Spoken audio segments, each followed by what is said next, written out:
Good morning, good afternoon and good evening. ఈ video CA final students అందరికీ కూడా use అవుతుంది. ఎవరైతే CA final SFM revision classes follow అవుతున్నారో వాళ్ళకి చాలా అంటే చాలా చాలా చాలా యూజ్ అవుతుంది. మీరు ఈ వీడియోని ఫస్ట్ నుంచి లాస్ట్ వరకు చూడండి, ఫస్ట్ నుంచి లాస్ట్ వరకు. ఎందుకంటే ఎస్ఎఫ్ఎం రివిజన్ క్లాసెస్ ఆల్మోస్ట్ మీరు 35 to 40 hours వరకు విన్నారు కదా. ఈ వీడియో హార్డ్లీ ఒక 1.5 hours ఉంటుంది. ఈ 1.5 hours కూడా చాలా జాగ్రత్తగా వినండి. ఎందుకంటే సిఏ ఫైనల్ స్టూడెంట్స్ ఒక ఫండమెంటల్ మిస్టేక్ చేస్తున్నారు ఇక్కడ. ఏంటి ఆ ఫండమెంటల్ మిస్టేక్? అది చెప్పడానికంటే ముందు ఫస్ట్ అసలు ఈ వీడియోలో నేనేం ఎక్స్ప్లెయిన్ చేయబోతున్నానంటే CA final SFM suggested answer May 2022. So మనం May 2022 ఎగ్జామ్ పేపర్ నేను ఎక్స్ప్లెయిన్ చేయబోతున్నాను. దానితో పాటే నా ఓల్డ్ స్టూడెంట్, ఆ అమ్మాయి సిఏ ఇంటర్ ఫస్ట్ అటెంప్ట్లో క్వాలిఫై అయింది, సిఎంఈ ఇంటర్ కూడా ఫస్ట్ అటెంప్ట్లో క్వాలిఫై అయింది. But she couldn't clear CA final from the past 3 attempts. దానికి ఒక ఫండమెంటల్ మిస్టేక్ చేస్తున్నా అమ్మాయి. బేసికలీ చాలా టాలెంటెడ్. ఇప్పుడు ఈ వీడియో చూసిన వాళ్ళు కూడా చాలామంది. సో గణేష్ స్టడీ హాల్లో కూర్చుని నాగరాజ్ కావచ్చు, లేదా వైజాగ్ నుంచి త్రివేణి కావచ్చు, వీళ్ళంతా కూడా చాలా టాలెంటెడ్. బట్ మీరు ఈ ఫండమెంటల్ మిస్టేక్ చేయొద్దు. సో అందుకని ఈ వీడియోలో నేనేం ఎక్స్ప్లెయిన్ చేయబోతున్నాను, సజెస్టెడ్ ఆన్సర్స్ అండ్ అలాగే రెండోది సర్టిఫైడ్ కాపీ. ఆ అమ్మాయి సర్టిఫైడ్ కాపీ మీకు నేను చూపిస్తాను. అంటే ఆ అమ్మాయి ఏం మిస్టేక్ చేస్తుందో మీరు కూడా అదే మిస్టేక్ చేయడానికి అవకాశం ఉంది. కాబట్టి మీరు ఆ మిస్టేక్స్ రిపీట్ చేయొద్దు. ఓకే, సరే. సో ముందు అసలు మనం వీడియోలోకి వెళ్ళడానికంటే ముందు కొంచెం ఫేవర్ చేయాలి కదా మరి మీరు కూడా. మరి నేను ఫేవర్ చేస్తాను కదా మీకు, కాబట్టి మీరు కూడా నాకు ఫేవర్ చేయండి.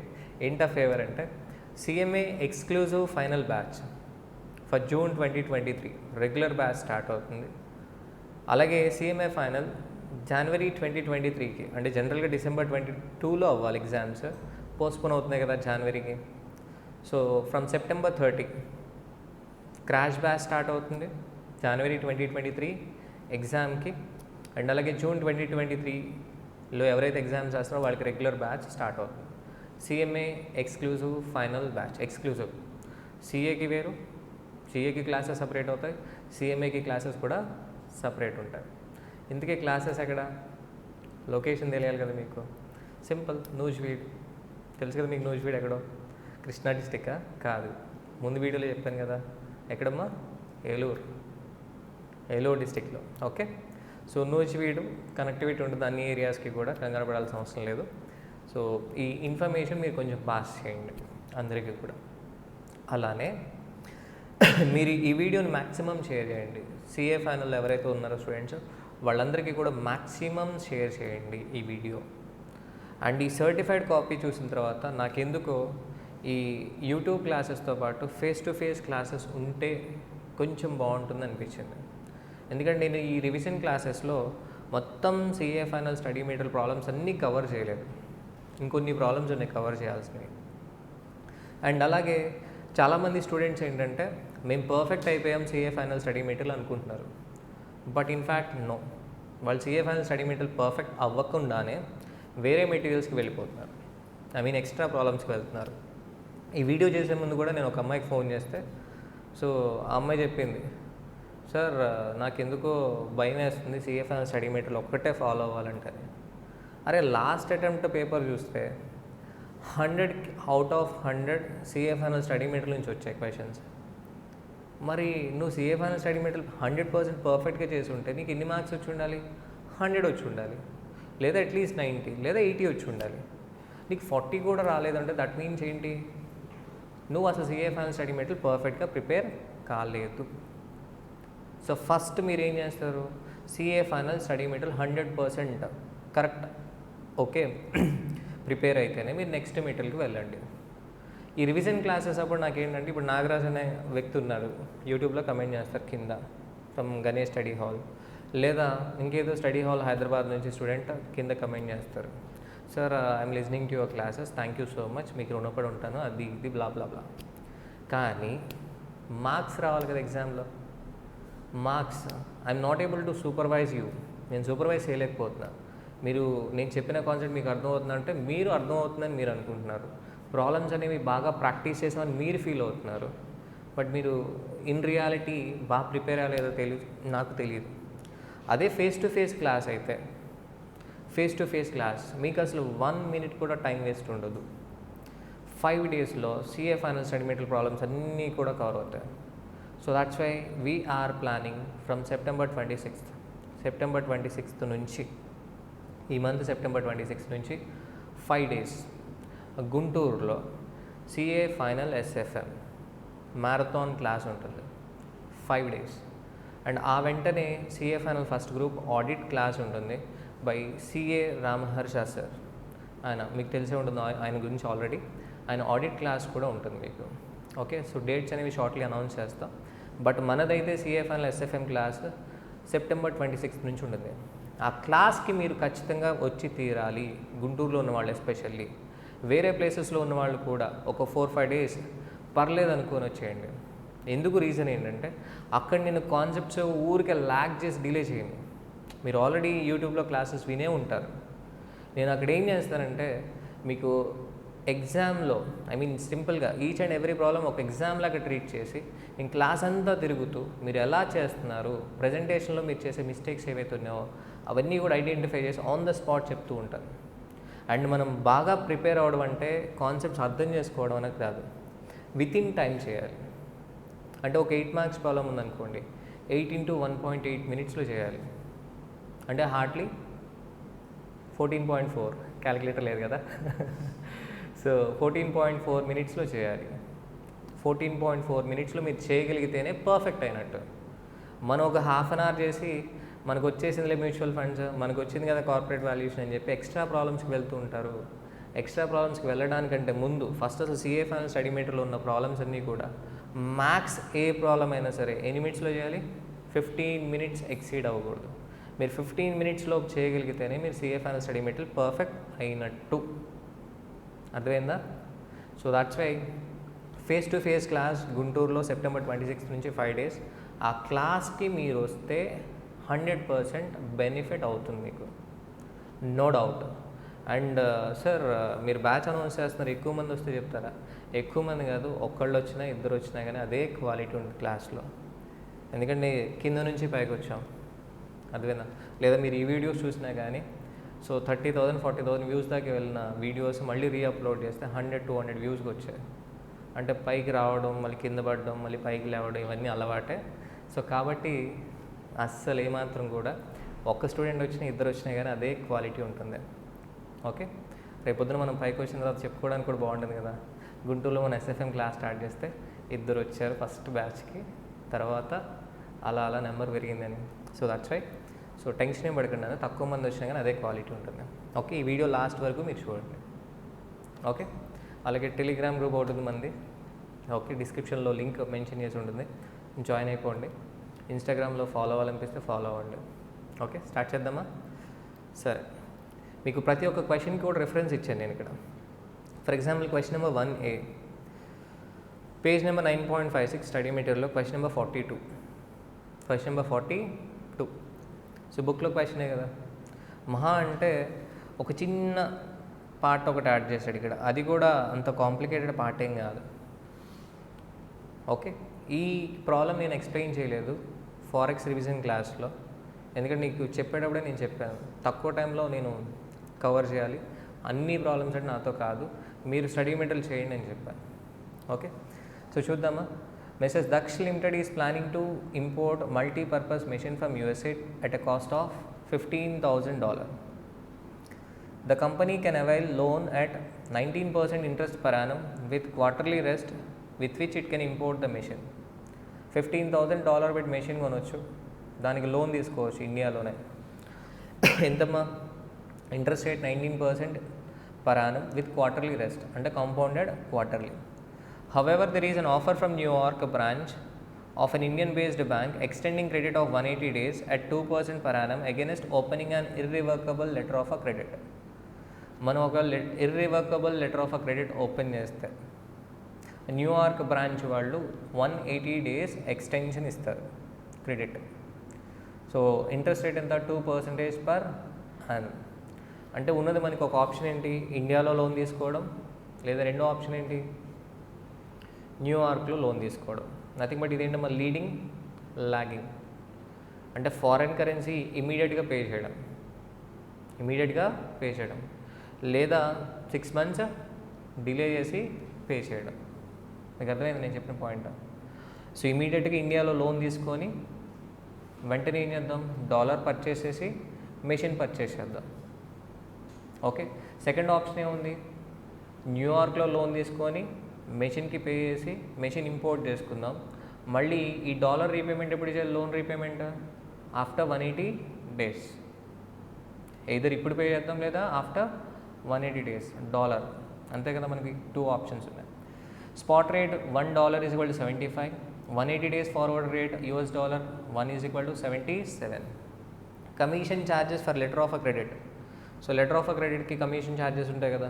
So letter of a credit is similar to guarantee, contract of a guarantee. So ఎంతమ్మా 2% per 12 months, అంటే 180 daysకి ఎంత, 1% కదా. Justify why the offer from the foreign branch should be accepted.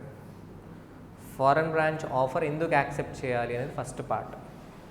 ఇది ఆల్రెడీ మన స్టడీ మెటీరియల్లో కూడా ఉంది. సెకండ్ పార్ట్ ఏంటి, based on the present market condition company is not interested to take the risk of a currency fluctuations and wanted to hedge with an additional expense of rupees 30,000. If so, what is your advice to the company? So company is not interested to take the risk of a currency fluctuations and wanted to hedge with an additional expense of rupees 30,000. So వాళ్ళు risk తీసుకోవడం రెడీగా లేరు. They wanted to hedge, they wanted to manage the risk with an additional expense of rupees 30,000. What is your advice అన్నాడు. ఇయర్లో ఎన్ని days assume చేసుకోమన్నాడు, 360. Answer చూడండి. Option number 1 ఏంటి, to finance the purchase by availing loan at 19% per annum in India. So machine cost ఎంత, $15,000. $1 ఎంత ఉంది present, 75. So అంటే cost of equipment ఎంత అవుద్దమ్మా, 15,000 × 75. సో 11,25,000. మరి 11,25,000 పే చేయాలి కదా, అవునా. అంటే ఇండియాలో లోన్ తీసుకుందాం. ఇండియాలో లోన్ తీసుకుంటే ఇంట్రెస్ట్ ఎంత పే చేయాలి, 19% per annum. క్వార్టర్లీ రెస్ట్ అన్నాడు. క్వార్టర్లీ రెస్ట్ అంటే క్వార్టర్లీ కాంపౌండెడ్, అంటే 3 monthsకి ఒకసారి ఏం చేయాలి మనం, ఇంట్రెస్ట్ పే చేయాలి. సో దట్స్ వై Q1కి ఇంట్రెస్ట్ ఎంతమ్మా, Q1కి ఇంట్రెస్ట్ 11,25,000 × 4.75%, లేదా 11,25,000 × 19% × 3/12, లేదా 1/4. సూపర్, అంతే. And next second quarter interest. Second quarter interest ఏంటమ్మా, తెలుసు కదా. ఫస్ట్ క్వార్టర్ ఇంట్రెస్ట్ ప్రిన్సిపల్కి యాడ్ అవుద్ది. Okay, so 11,78,438 × 4.75%. So total outflow ఎంత అవుతుంది, 12,34,414. ఇది ఆప్షన్ నెంబర్ 1లో. ఎక్కడిది, ఆప్షన్ నెంబర్ 1. సో డైరెక్ట్ ఎక్కడ తీసుకుందాం, లోన్ ఇండియాలో. సో కాంప్లికేషన్ ఏమైనా ఫస్ట్ పార్ట్లో లేదు. సెకండ్ పార్ట్ చూడండి, cost of a letter of a credit. Letter of a క్రెడిట్కి కమిషన్ పే చేయాలి. ఎంత కమిషన్, 2% per annum. $15,000 కదా, దానిపైన మనం 1% తీసుకోవాలి. ఎందుకు, 180 days కాబట్టి. Wonderful, super. సో 15,000 × 1% అంటే $150. $150 ఎప్పుడు పే చేయాలి, as on today. Letter of a credit commission ఎప్పుడు పే చేయాలి, యాజ్ ఆన్ టుడే పే చేయాలి కమిషన్. సో ఎంత పే చేయాలమ్మా, as on today commission $150. Each dollar ఎంత, 75.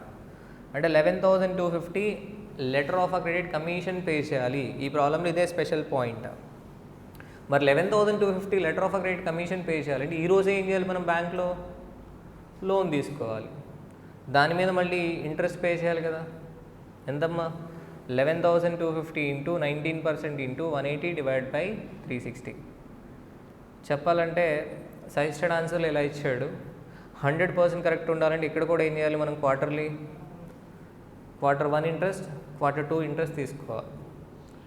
అర్థమైందా. సో క్వశ్చన్లో మనం స్పెసిఫిక్గా మెన్షన్ చేయలేదు. మేబీ 11,250 వేరే ఇంకేదో బ్యాంక్లో తీసుకుందాం. So that bank might be charging interest for 6 months అని అనుకుందాం. అర్థమైందా. లేదు అంటే మీరు ఏం చేయొచ్చు, ఇక్కడ add interest for Q1, add interest for Q2 అని రాయొచ్చు. సో మొత్తానికి లెటర్ ఆఫ్ అ క్రెడిట్ పైన కమిషన్కి ఎంత అవుతున్నాం అవుట్ఫ్లో, 12,319. అర్థమైంది మీకు.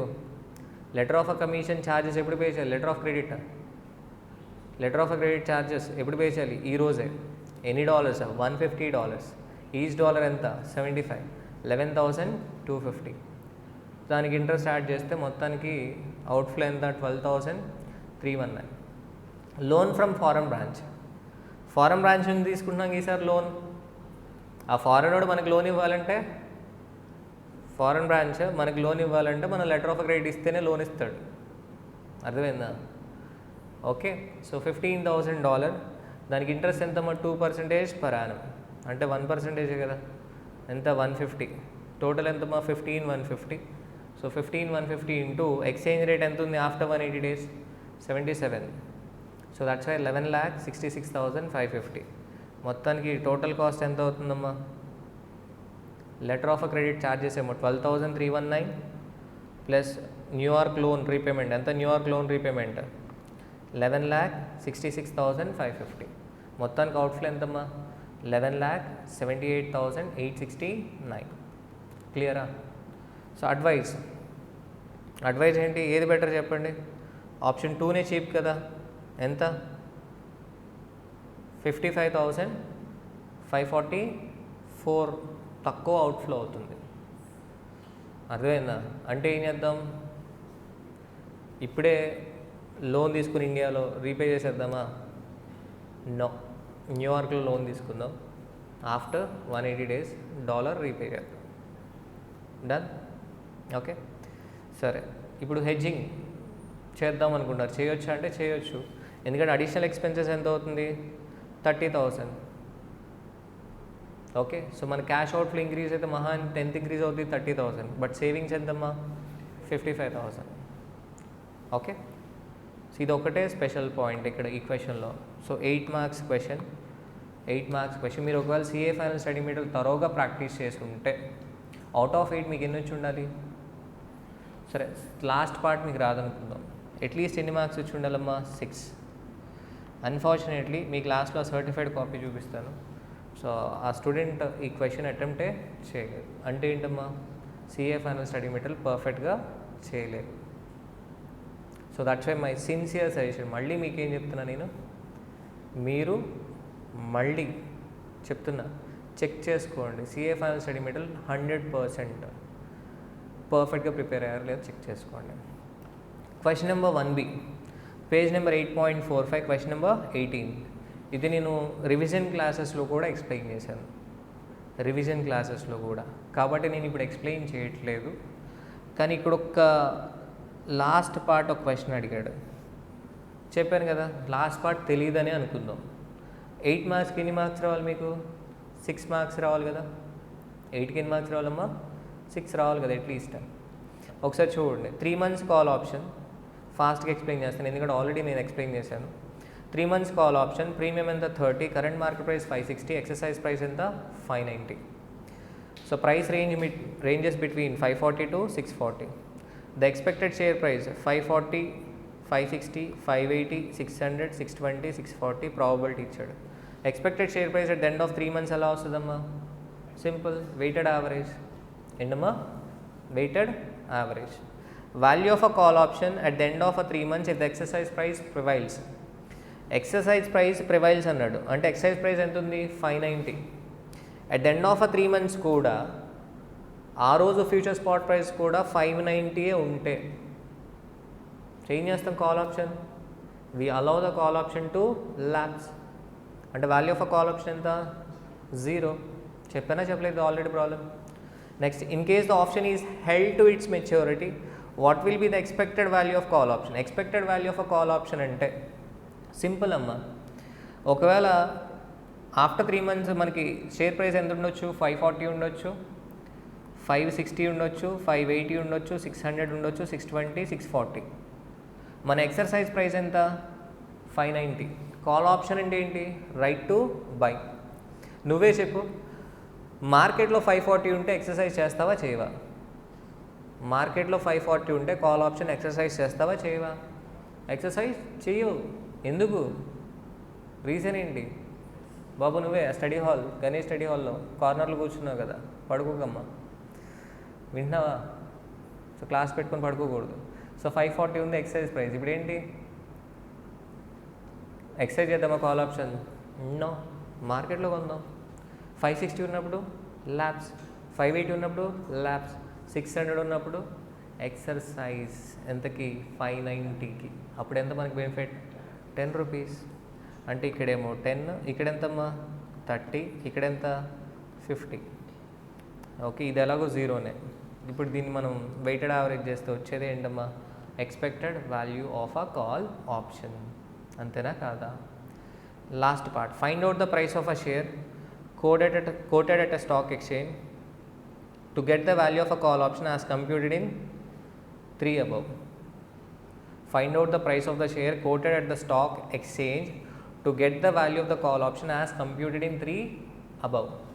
సింపుల్ క్వశ్చనే, బట్ ఇది మన స్టడీ మెటీరియల్లో లేదు కాబట్టి ఇది నువ్వు చేయలేవు అనుకుందాం. అయినా కానీ 8 మార్క్స్కి ఎన్ని మార్క్స్ రావాలి నీకు?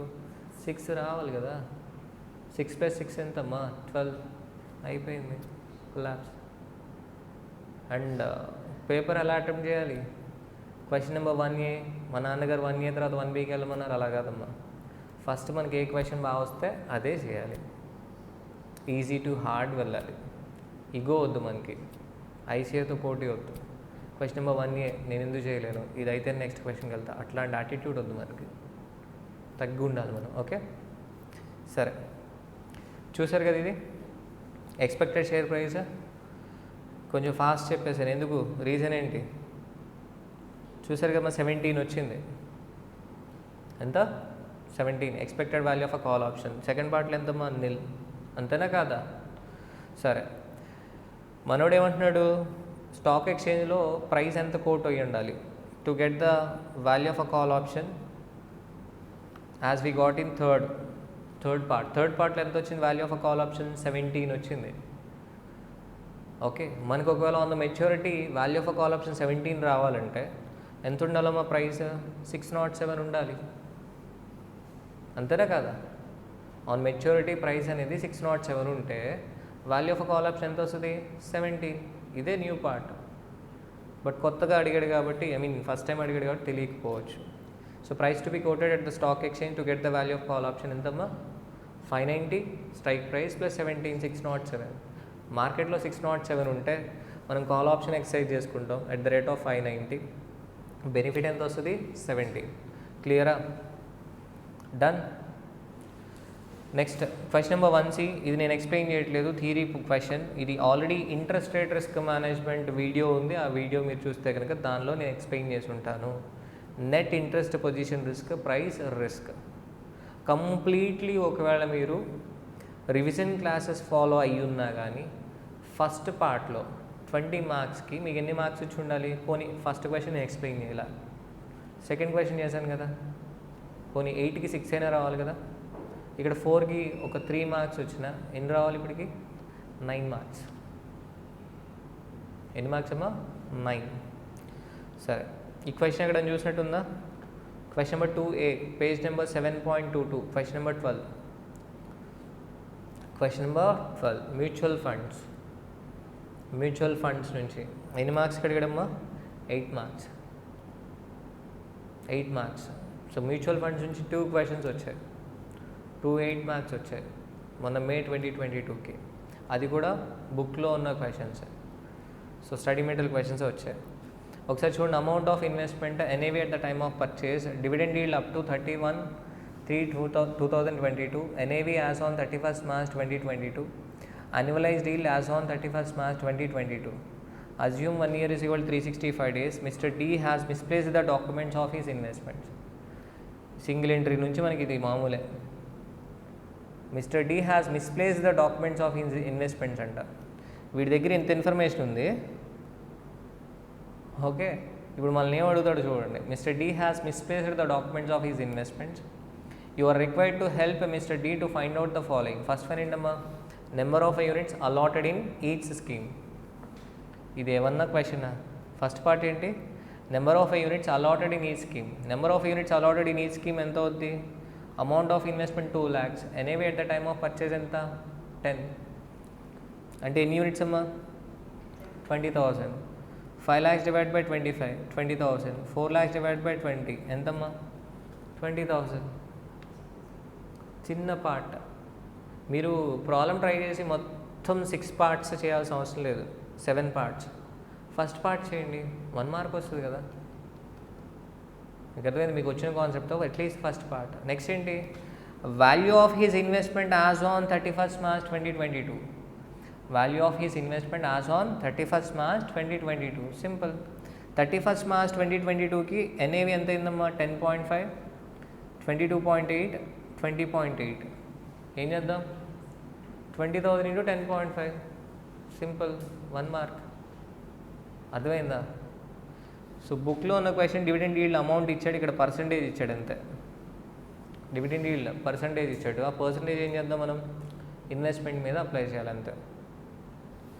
నెక్స్ట్ ఏం అడిగాడమ్మా? Holding period of his investments in number of days as on 31st March 2022. Holding period అడిగాడు, హోల్డింగ్ పీరియడ్ రిటర్న్ అడగల. మనకి జనరల్గా హోల్డింగ్ పీరియడ్ రిటర్న్ అడుగుతాడు. హోల్డింగ్ పీరియడ్ రిటర్న్ నుంచి మనం యాన్యువలైజ్డ్ రిటర్న్ ఫైండ్ అవుట్ చేస్తాం. అయితే మనల్ని ఇక్కడ ఏం అడిగాడమ్మా? హోల్డింగ్ పీరియడ్ అడిగాడు. క్వశ్చన్లు ఏమి ఇచ్చాడు? యాన్యువలైజ్డ్ ఈల్డ్ ఇచ్చాడు. క్వశ్చన్లు ఏమి ఇచ్చాడు? Annualised yield. మీకు అర్థమైందా? సో క్వశ్చన్లో యాన్యువలైజ్డ్ ఈల్డ్ ఇచ్చాడు. జనరల్గా అయితే మనకి హోల్డింగ్ పీరియడ్ ఇస్తాడు, holding period return find out చేసి యాన్యువలైజ్డ్ ఈల్డ్ ఫైండ్ అవుట్ చేసేవాళ్ళం. బట్ ఇక్కడ ఏమైందమ్మా? యాన్యువలైజ్డ్ ఈల్డ్ ఇచ్చాడు. Dates of original investment, dates of original investment అడిగాడు.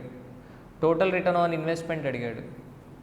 ఇక్కడ వరకు సింపుల్గానే చేయొచ్చు. మేబీ ఇక్కడ నుంచే మనం మీకు కాంప్లికేట్ అనిపించవచ్చు.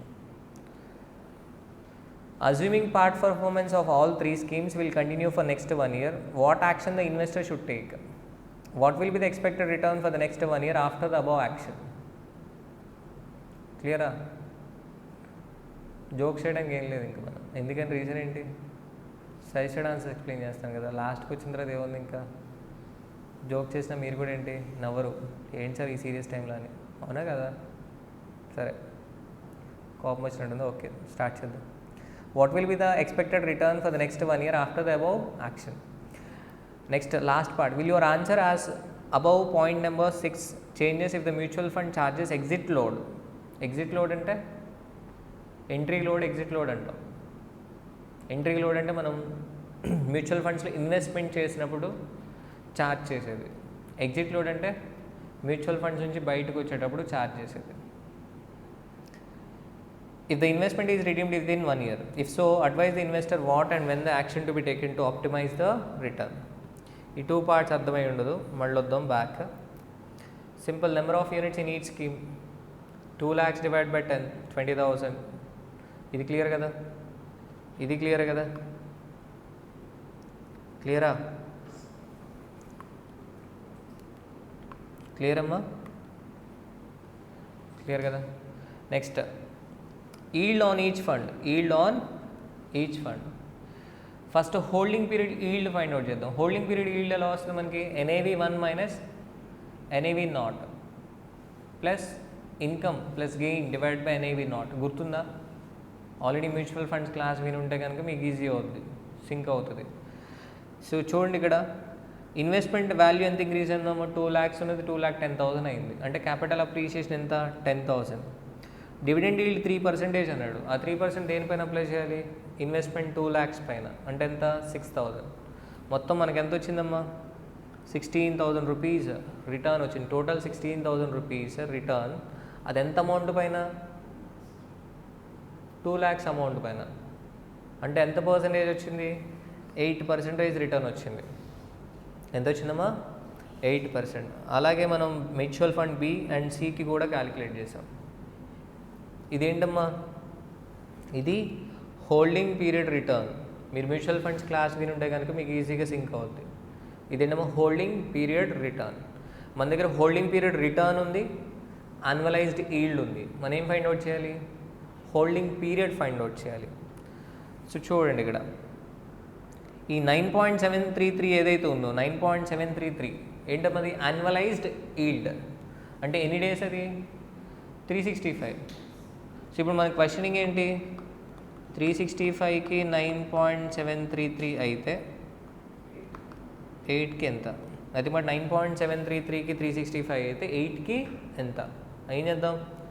8 డివైడ్ బై 9.733 ఇంటూ 365 ఎంతమ్మా 300 డేస్. క్లియరా? రిమైండ్ చేసుకొని చూడండి. మీరు ఎలాగో 2x స్పీడ్లో చూస్తారు కదా, నేను చెప్పడమే 2x స్పీడ్లో చెప్తున్నా కాబట్టి మీరు ఏం చేస్తారు, నార్మల్ స్పీడ్లో చూడండి. అలాగే మ్యూచువల్ ఫండ్ బీకి కూడా అలాగే క్యాలిక్యులేట్ చేసాం. మ్యూచువల్ ఫండ్ సికి కూడా ఎన్ని డేస్ అమ్మా, హోల్డింగ్ పీరియడ్ 300 డేస్, 124, 195. ఓకే, మనకి ఇచ్చింది ఏంటి, value of investment as on ending date 31st March 2022. అక్కడ నుంచి వెనక్కి వెళ్ళడమే, ముందుకి మీ భాషలో 300 డేస్ అన్నాడు కదా. So 31st March 2022. సో అంటే జనవరి 31 డేస్, ఫిబ్రవరి 28, ఎంత మొత్తం 59 ప్లస్ మార్చ్ ఎన్నమ్మా 31st, మొత్తం ఎన్ని 90. అంటే ఇంకా 210 డేస్ ముందుకు వెళ్ళాలి. ముందుకు వెళ్తే ఏ డేట్ వచ్చింది, 4th June 21. 4th June 21. క్లియరా? ఈ డేట్ ఆఫ్ ఒరిజినల్ ఇన్వెస్ట్మెంట్ ఎలా క్యాలిక్యులేట్ చేసామో అర్థమైందా? అంటే మన మ్యూచువల్ ఫండ్ ఏ ఇన్వెస్ట్మెంట్ ఎప్పుడు చేస్తుంటాం, 4th June 2021కి. అక్కడ నుంచి 300 డేస్ క్యాలిక్యులేట్ చేసుకుంటే 31st March 2022. క్లియరా? సో టోటల్ ఈల్డ్ అడిగాడు. టోటల్ ఈల్డ్ ఎంత అంటే మన టోటల్ ఇన్వెస్ట్మెంట్ ఎంత, 11 lakhs. మనకి టోటల్ ఎంత వచ్చింది, 29,000. పైన క్యాలిక్యులేట్ చేసాం ఎంతమ్మా, 29,000. సో టోటల్ ఈల్డ్ ఎంత అంటే 29,000 డివైడ్ బై 11 lakhs, 2.636. ఇదేంటమ్మా 2.636 అనేది, holding period yield. Holding period yield. సరే, if past of all 3 schemes will continue for next 1 year. If past performance of all 3 schemes, performance miss అయింది. If past performance of all 3 schemes will continue for next 1 year, the investor should redeem the units of mutual fund A and B. Mutual fund A and B రెండు కూడా ఏం చేయాలి, redeem చేయాలి. రెండు ఎందుకు redeem చేయాలి, reason ఏంటి చూసారు కదా. మ్యూచువల్ ఫండ్ సి 15% రిటర్న్ ఇస్తే annualised return mutual fund C 15 ఇస్తే, mutual fund B annualised return ఎంతమ్మా, -11.185. మ్యూచువల్ ఫండ్ ఏ ఎంత, 9.733. మీరే చెప్పండి.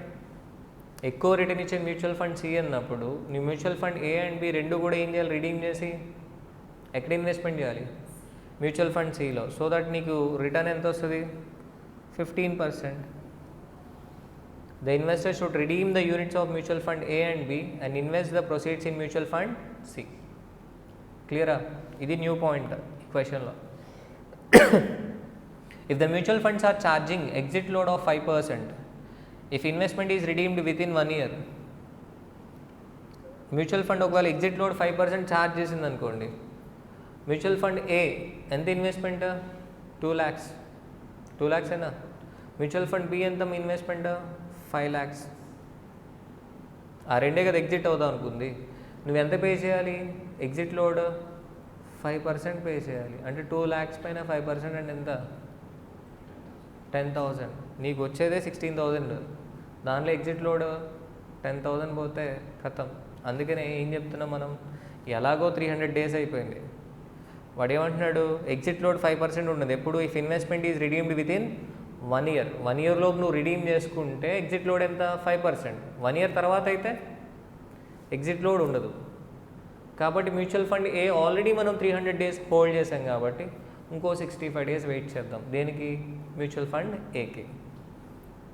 అర్థమైందా? But mutual fund B already negative return వస్తుంది. వీలైనంత త్వరగా ఏం చేద్దాం, ఎగ్జిట్ అయి బయటకు వచ్చేద్దాం. So then investor should get redeemed units of mutual fund B now and units of mutual fund A after 65 days. క్లియరా? క్లియర్ అమ్మా? సో క్లాస్ విని అట్లీస్ట్ హాఫ్ అటెంప్ట్ చేసిన ఎన్ని మార్క్స్ వస్తాయి, 4 marks వస్తాయి కదా. సో మన లెక్క ప్రకారం అట్లీస్ట్ రివిజన్ క్లాసెస్ మీరు పర్ఫెక్ట్గా విన్నా కానీ ఎన్ని మార్క్స్ వచ్చి ఉండాలి, 9 + 4 13. నేను వర్స్ట్ కేస్ చెప్తున్నా, వర్స్ట్ కేస్.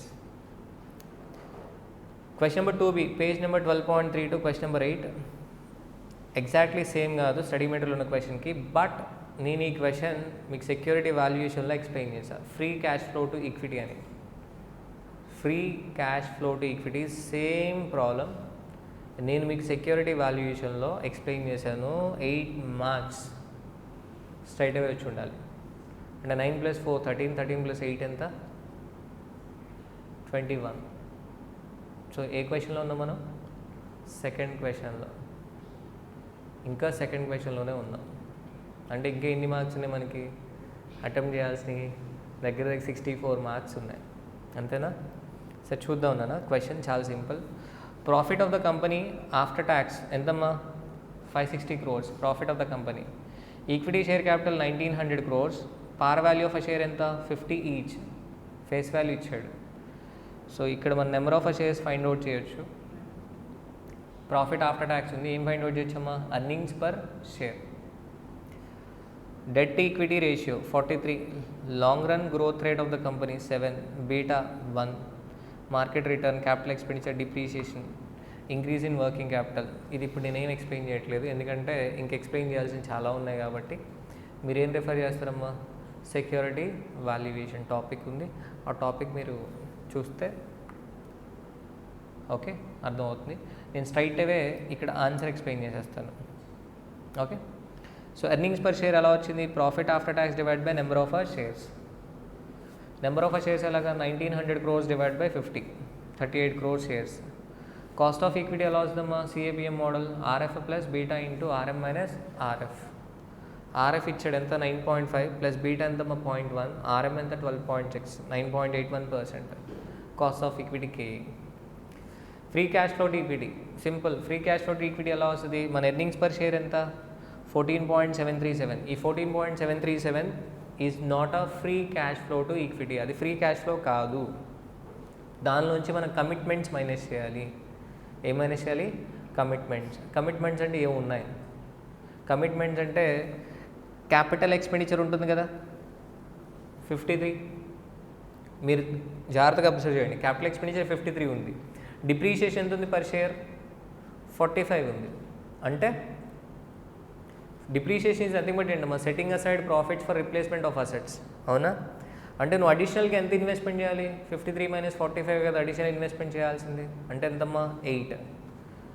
దానిలో 43% ఏంటి? డెట్. అంటే ఈక్విటీ ఎంత చేయాల్సింది? 57 కదా. అందుకని మనం ఏం చేస్తున్నాం? ఈ 14.737 ఏదైతే ఉందో ఎర్నింగ్స్ పర్ షేర్, అది మొత్తం ఈక్విటీ షోల్డర్స్కి ఫ్రీ క్యాష్ ఫ్లో కాదు. దానిలోంచి మన కమిట్మెంట్స్ మైనస్ చేయాలి. అందుకని ఏం చేసాం? 1 - 0.43 ఇంటూ 53 - 45. అది కాకుండా వర్కింగ్ క్యాపిటల్ ఉంది. చేంజ్ ఇన్ వర్కింగ్ క్యాపిటల్ అంటే మనం క్యాపిటల్ ఎక్స్పెండిచర్తో పాటు వర్కింగ్ క్యాపిటల్లో కూడా ఇన్వెస్ట్మెంట్ చేయాలి కదా. ఎంత ఉంది వర్కింగ్ క్యాపిటల్ ఇన్వెస్ట్మెంట్? 4.62.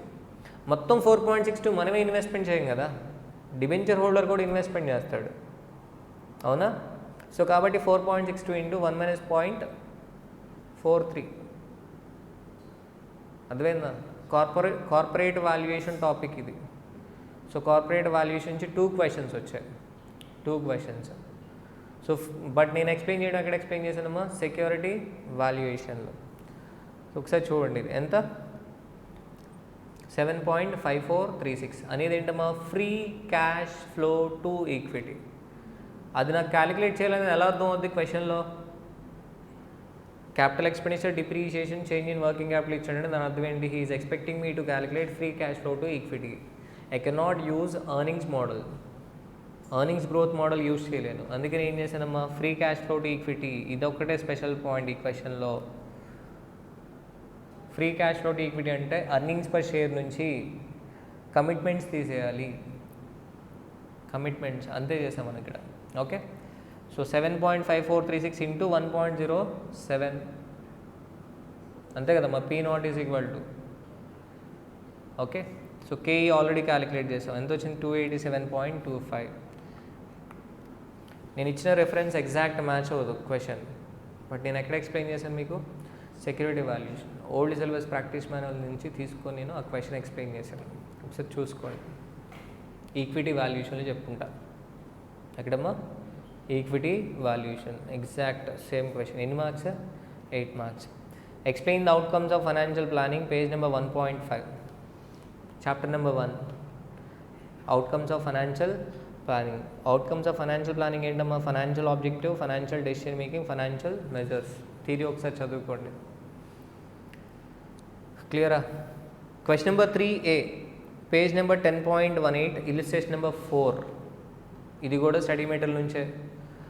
అది కాకుండా మీరు ఇంటర్నేషనల్ ఫైనాన్షియల్ మేనేజ్మెంట్ ఒకసారి రివిజన్ క్లాస్ ఓపెన్ చేస్తే బిగినింగ్లోనే చెప్పేసి ఉంటా. సెకండ్ ప్రాబ్లం అనుకుంటే నాకు తెలిసి నేను ఎక్స్ప్లెయిన్ చేసింది అక్కడ క్లియర్గా చెప్పా. రిపీటెడ్గా అడిగే క్వశ్చన్ అమ్మా ఇది, ఒకసారి చూసుకోండి జాగ్రత్తగా అని చెప్పా. అంటే ఇది ఎన్ని మార్క్స్? 8 మార్క్స్. ఆల్రెడీ ఎన్ని మార్క్స్ వరకు వచ్చాం మనం? 21 వరకు వచ్చాం. ఈ 8 కలిపితే 29. ముందు థియరీ క్వశ్చన్ కూడా నేను ఇగ్నోర్ చేశాను, అయినా కానీ నేను వచ్చామా 29. GDR ఇది ఆల్రెడీ నేను ఎక్స్ప్లెయిన్ చేశాను, ఒకసారి చూసుకోండి ఇంటర్నేషనల్ ఫైనాన్షియల్ మేనేజ్మెంట్లో. అయితే ఇక్కడ ఒక అడిషనల్ బిట్ ఇచ్చాడు, అడిషనల్ పార్ట్. ఏంటది?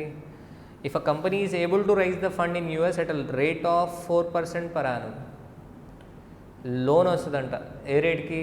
4% రేట్కి.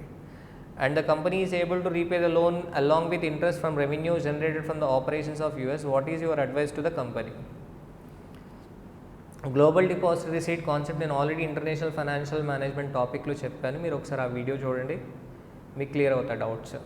ప్రాబ్లం మొత్తం ఎక్స్ప్లెయిన్ చేయట్లేదు నేను, బట్ లాస్ట్ పార్ట్ చూడండి. 15.76% వచ్చింది. కాస్ట్ ఆఫ్ ఈక్విటీ కేఈ ఎంతమా? 15.76%. బట్ US బ్యాంక్ ఎంత ఆఫర్ చేస్తుంది loan? US bank is offering a loan at the rate of 4% per annum. అంటే ఆఫర్ ఏం చేయాలి? యాక్సెప్ట్ చేయాలి. చీప్ కదా. కేఈ ఎంత అవుతుంది? 15.76% అవుతుంది కదా. సో ఏం చేద్దాం? అర్థమైంది? ఆఫర్ ఏం చేద్దాం? యాక్సెప్ట్. ఓకే, ఇది ఒకటి అడిషనల్ పాయింట్. 3B నాన్న, పోర్ట్ఫోలియో మేనేజ్మెంట్ కాన్సెప్ట్ కనుక మీకు వచ్చి ఉంటే క్వశ్చన్ నెంబర్ 3B చాలా సింపుల్గా చేసి ఉండొచ్చు. పోర్ట్ఫోలియో మేనేజ్మెంట్ నుంచి 2 క్వశ్చన్స్ వచ్చాయి, మ్యూచువల్ ఫండ్ నుంచి 2 క్వశ్చన్స్ వచ్చాయి, కార్పొరేట్ వాల్యుయేషన్ నుంచి 2 క్వశ్చన్స్ వచ్చాయి. సో మీరు స్టార్టింగ్ నుంచి పోర్ట్ఫోలియో మేనేజ్మెంట్ మీ కాన్సెప్ట్ వినుంటే ఈజీగా చేయగలుగుతారు problem. So you have been given the following information about Swechha limited. Average price per share ఇచ్చాడు, dividend price, dividend per share ఇచ్చాడు, dividend per share. Market index ఇచ్చాడు, డివిడెండ్ ఈల్డ్ పర్సంటేజ్ ఇచ్చాడు, return on government bond percentage ఇచ్చాడు. ఇదేంటమ్మా? RF. Return on government bond అంటే ఏంటమ్మా? RF. Market index ఇచ్చాడు, market dividend yield ఇచ్చాడు. Swechha limited average price per share ఇచ్చాడు, డివిడెండ్ పర్ షేర్ ఇచ్చాడు. Compute the beta value of the company as at the end of the year 2021. What is your observation? Beta find out చేయమన్నాడు. Beta అంటే it denotes the responsiveness of security return with respect to market return. అంతేనా? So beta formula ఏంటి? మొత్తం 3 చెప్పా మీకు. ఇక్కడ మీరు suggested answer solution చూస్తే రిగ్రెషన్ మెథడ్ ఉంటుంది. నువ్వు రిగ్రెషన్ మెథడ్ చేసినా లేదా నేను చెప్పిన మెథడ్ చేసినా ఆన్సర్ అయితే సేమ్. మీకు ఏం చెప్పా? Beta first change in security return divide by change in market return.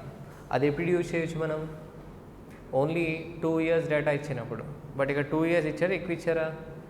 ఎక్కువ ఇచ్చారు. అప్పుడు ఏం చేద్దాం? Second formula, covariance of security and market, covariance of security and market divided by variance of market, sigma m square. Sigma m square గుర్తుందా?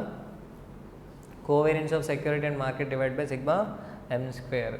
So మనం covariance of security and market calculate చేయాలి, అలాగే sigma m square, so that beta వచ్చేస్తుంది. Simple కదా. అయితే దానికన్నా ముందు మనం ఏం క్యాలిక్యులేట్ చేయాలమ్మా? కోవేరియన్స్ అంటే ఎలా వస్తుంది? Covariance of security and market అంటే summation sigma GRS minus ARS into GRM minus ARM divided by n. గుర్తుందా? అలాగే వేరియన్స్ ఆఫ్ మార్కెట్ ఎలా వస్తుంది? Summation sigma GRM minus ARM whole square divide by n. గుర్తున్నాయా? అంటే మనకి GRA కావాలి, sir GRS కావాలి, GRM కావాలి. GRM ఉంటే అప్పుడు మనం ARM ఫైండ్ అవుట్ చేయొచ్చు. ఇంతకీ గివెన్ రిటర్న్ ఎలా వస్తుంది? పోర్ట్ఫోలియో మేనేజ్మెంట్ ఇంట్రొడక్షన్ చూడండి. P1 minus P0 plus D1 divide by P not. ఇప్పుడు 2017కి చేయలేం మనం, 2018కి చేయొచ్చు. సారీ 2017 ఎంతమ్మా? 2017 మన ఇన్వెస్ట్మెంట్ ఎంత? 460 అవునా? పీ నాట్ ఎంతమ్మా? 460. P1 ఎంత? 497. Okay, so 497 minus 460 plus 30 divided by 460. అర్థం కాలేదా? అర్థం అవ్వలేదా? సింపుల్ అమ్మా. 497 P1 మైనస్ పీ నాట్ ఎంత? 460. అంటే క్యాపిటల్ అప్రిషియేషన్ ఎంత? 37 ప్లస్ డివిడెండ్ ఎంత? 30. టోటల్ ఎంత? ఆ సెక్యూరిటీ పైన టోటల్ వచ్చే రిటర్న్ ఎంత? 67 డివైడెడ్ బై బిగినింగ్లో మన ఇన్వెస్ట్మెంట్ ఎంత? P nought 460. అంటే ఎంతమ్మా గివెన్ రిటర్న్? అర్థమైందా? సరే చూడండి ఇక్కడ. ఓకే, ఇది దేనికమ్మా? ఇది దేనికి? జీ. అయితే ఇక్కడ ఒక చిన్న మిస్టేక్ అమ్మా. 30గా తీసుకోవాల్సింది, మనం తీసుకోవాల్సింది D1 కదా. P1 minus P naught plus D1 divide by P not. 30 కాదు, 33. అర్థమైందా? సో చిన్న మిస్టేక్ చేశాను. ఎందుకు అంటే ఎక్స్పెక్టేషన్ కదా మనం తీసుకోవాల్సింది.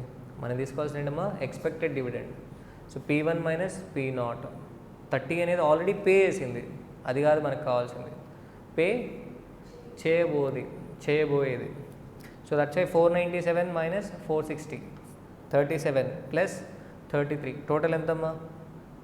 37 ప్లస్ 33 70. 70 divide by 460. అర్థమైందా? సో 15 పాయింట్ ఎంతమ్మా? 22%. అలాగే సెకండ్ ఏమవుద్దు మరి? 523 minus 497 plus 38 divided by 497. Next ఇది ఏమవుద్దమ్మా? 557 మైనస్ 523 ప్లస్ 43 డివైడెడ్ బై 523. క్లియరా? గుర్తుందమ్మా, గివెన్ రిటర్న్ అంటే P1 minus P naught plus D1 divide by P naught. అలాగే మార్కెట్ ఇండెక్స్ కూడా ఇచ్చాడు. మార్కెట్ 4060 ఉన్నది, ఎంత అయిందమ్మా? 4320. ఇప్పుడు నువ్వేం చేయాలి? 4320 minus 4060 divided by 4060 plus 6.5 yield add చేయాలి డైరెక్ట్. ఎందుకు? ఇంతకుముందు డివిడెండ్ పర్ షేర్ అమౌంట్ ఇచ్చాడు, ఈసారి ఏం చేశాడు? డివిడెండ్ ఈల్డ్ డైరెక్ట్ పర్సంటేజ్ ఇచ్చాడు. చాలా జాగ్రత్తగా ఉండాలి, మనతో గేమ్ ఆడుతున్నాడు. అక్కడేమో డివిడెండ్ అమౌంట్ ఇచ్చాడు, ఇక్కడ ఏం చేశాడు? మార్కెట్ ఇండెక్స్కి వచ్చేసరికి డివిడెండ్ ఈల్డ్ పర్సంటేజ్ ఇచ్చాడు. అందుకని ఏం చేసాం? 4320 minus 4060 divided by 4060 into 100 plus ఏంటమ్మా? 6.5%. అందుకే నేను face to face class conduct చేద్దాము అనుకునేది. చిన్న మిస్టేక్ చేస్తాం, ఫండమెంటల్ మిస్టేక్. 33 ప్లేస్లో 30 తీసుకోవడం, 6.5% అది, బట్ డైరెక్ట్ 6.5 యాడ్ చేయడం. ఇట్లాంటి క్లరికల్ మిస్టేక్స్ అనేవి మిమ్మల్ని ట్రై చేయమని నేను చెప్పినప్పుడు, మీరు క్లాస్లో ట్రై చేసినప్పుడు మీకు అర్థం అవుతుంది. మీరు ఎగ్జామ్లో మిస్టేక్ చేయడం కాదు, ఫేస్ టు ఫేస్ క్లాసెస్, ఆ 5 days క్లాసెస్కి వచ్చినప్పుడు నేను ట్రై చేయండి అన్నప్పుడే మీరు చేయాల్సిన మిస్టేక్లని క్లాస్లో చేసేయాలి. ఎగ్జామ్లో మాత్రం 100% కరెక్ట్ చేయాలి. అర్థమైందమ్మా? ఇవేంటి జిఆర్ఎస్, ఇవేంటి GRM, given return of a security, given return of a market. గుర్తున్నాయా? పోర్ట్ఫోలియో మేనేజ్మెంట్ మీరు రివిజన్ క్లాస్ విని ఇది వింటే బాగుంటుంది. మీరు అసలు ఆ రివిజన్ క్లాసెస్ వినకుండా ఇది వింటే వెళ్ళిపోద్ది. అట్లీస్ట్ పోనీ ఆ రివిజన్ క్లాసెస్ వినకపోయినా మీరు ప్రిపరేషన్ చేసి ఉంటే అర్థం అవుద్ది. అది కూడా జిఆర్ఎస్ జిఆర్ఎం మరి మీరు విన్న క్లాసెస్ వాళ్ళు ఏ స్టైల్లో చెప్పారో నాకైతే తెలియదు. సరే, ఇప్పుడు ఏం చేయాలమ్మా? Covariance of market. Covariance of market అంటే ఎలా వస్తుంది? తెలుసు కదా, GRS minus ARS into GRM minus ARM. GRS minus ఏఆర్ఎస్ని ఏమంటాం? Deviation of security. GRM minus ఏఆర్ఎంని ఏమంటాం? Deviation of a market. మొత్తం 4 years టోటల్ చేసి దాన్ని ఏం చేద్దాం? Divided by n. సో ఎంత వచ్చింది మొత్తానికి 0.2259. అర్థమైందా? ఇంతకీ ఏఆర్ఎస్ ఎలా వచ్చింది? జిఆర్ఎస్ని సింపుల్ యావరేజ్ చేయడమే కదా పాస్ట్ డేటా ఇచ్చినప్పుడు. అలాగే ఏఆర్ఎం ఎలా వచ్చింది? జిఆర్ఎం 4 టోటల్ చేసి డివైడ్ బై 4. అర్థమైందా? నేను చెప్తున్నా, మీరు పోర్ట్ఫోలియో మేనేజ్మెంట్ ఆల్రెడీ క్లాస్ విని ఉంటేనే ఇది సింక్ అవుతుంది, అదర్వైజ్ అలా వెళ్ళిపోద్ది. ఓకే, క్లియర్ కదా? Next variance of market. Variance of market ఎలా వస్తుంది? GRM minus ARM square total చేసాం, దాన్ని డివైడ్ బై 4, 1.6977. క్లియరా? So beta covariance of security and market divide by sigma N square 0.1331. మీరు ఒకవేళ సిఏ ఫైనల్ సజెస్టెడ్ ఆన్సర్ చూస్తే కనుక అక్కడ కొంచెం డిఫరెన్స్ ఉంటుంది. ఎవరు వచ్చింది? ఓకే, కొంచెం డిఫరెన్స్ ఉంటుంది. క్లియరా? అర్థమవుతుందమ్మా? సరే, అబ్జర్వేషన్ అడిగాడమ్మా. వాట్ ఈజ్ యువర్ అబ్జర్వేషన్ అన్నాడు. అబ్జర్వ్ చేయాలి మరి, అబ్జర్వ్ చేద్దామా లేదా? సరే, ఏం అబ్జర్వ్ చేసాం? 2017 చూడండి. 2017లో యాక్చువల్ రిటర్న్ ఎంత? 15.22% వచ్చింది actual return. Security return actual ఎంత వచ్చింది? 15.22%. కానీ ఎక్స్పెక్టెడ్ రిటర్న్ ఎంత? ఎక్స్పెక్టెడ్ రిటర్న్ అంటే సిఏపిఎం రిటర్న్. సిఏపిఎం రిటర్న్ ఎంత అంటే RF plus beta into RM minus RF. 2017లో ఆర్ఎం 12.9 వచ్చింది. So RF 5.5% plus. మేబీ ఇది రాకపోవచ్చు మీకు, ఇది ఒక పార్ట్ చేయలేకపోవచ్చు ఎగ్జామ్లో. బట్ జెన్సన్స్ ఆల్ఫా అమ్మ ఇది. జెన్సన్స్ ఆల్ఫా అంటే మనం కంపేర్ చేస్తాం. ఏం కంపేర్ చేస్తాం? సిఏపిఎం రిటర్న్ అండ్ యాక్చువల్ రిటర్న్. ఇక్కడ సిఏపిఎం రిటర్న్ ఎంత? 6.485.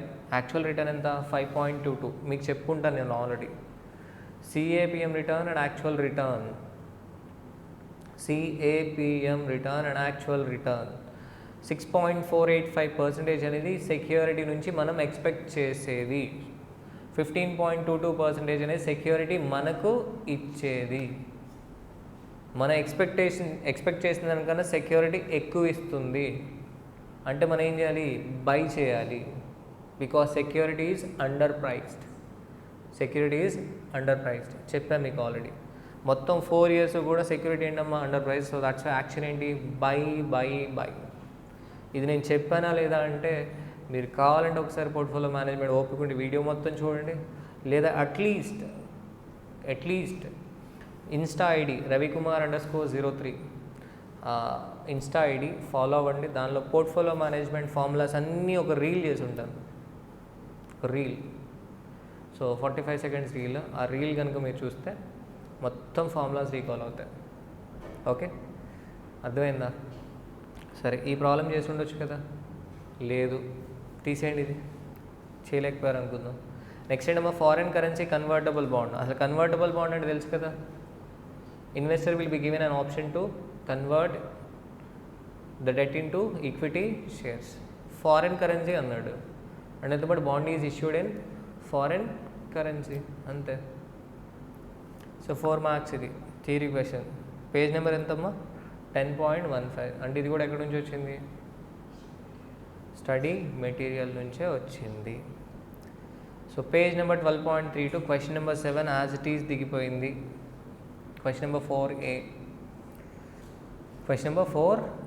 Corporate valuation. Page number 12.32. Question number ఎంతమ్మా? 7. Question number 7. సరే, ఇది ఒక్కసారి చూద్దాం. ఇంతకుముందు నేను చెప్పింది free cash flow to equity కదా? Free cash flow to equity అంటే ఎర్నింగ్స్ పర్ షేర్లోంచి ఏం మైనస్ చేసాం? కమిట్మెంట్స్. ఇప్పుడు ఇది free cash flow to the firm అమ్మ. Free cash flow to the firm. ఇది ఒకసారి చూడండి కేర్ఫుల్గా. ఇది కొంచెం నేను టైం తీసుకొని ఎక్స్ప్లెయిన్ చేస్తాను. ఒకసారి వీడియో పాజ్ చేయమో, వాటర్ తీసుకొని స్టార్ట్ చేద్దాం. సో చిన్న కరెక్షన్ అమ్మ. Question number 2B similar to page number 4.31. Question number 10 security valuation. So corporate వాల్యుయేషన్లో నేను ఇంతకుముందు ఇచ్చిన రిఫరెన్స్ నెంబర్ ఏదైతే ఉందో అది కూడా free cash flow to equity, but exactly not same. But page number 4.31 question number 10 and ఈ క్వశ్చన్ రెండు కూడా exactly same.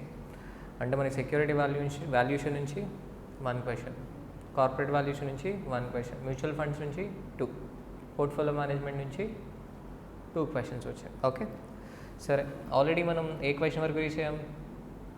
Question number 4A. ఇది ఒకసారి నేను కొంచెం క్లియర్గా ఎక్స్ప్లెయిన్ చేస్తాను, ఎందుకంటే free cash flow to the firm, ఇంతకుముందు చెప్పింది ఏంటి? Free cash flow to equity. Following information is available pertaining to ABC Limited which is expected to grow at a higher rate for 3 years. Next 3 years higher rate to grow avuddi, and after which growth rate will stabilize at a lower level. Tarvata stabilize avuddi at a lower level. Wonderful. Revenues enti icharu? Revenue 1000 crore, EBIT after depreciation 150, capital expenditure 140, depreciation 100 crores. క్వశ్చన్లో మనకి capital expenditure and depreciation ఇచ్చారు అంటే that means they are expecting us to value the company or a share on the basis of free cash flow to equity or a free cash flow to the firm. Clear? Information for high growth and stable growth period are as follows. Information ఇచ్చారు high గ్రోత్కి, స్టేబుల్ గ్రోత్కి.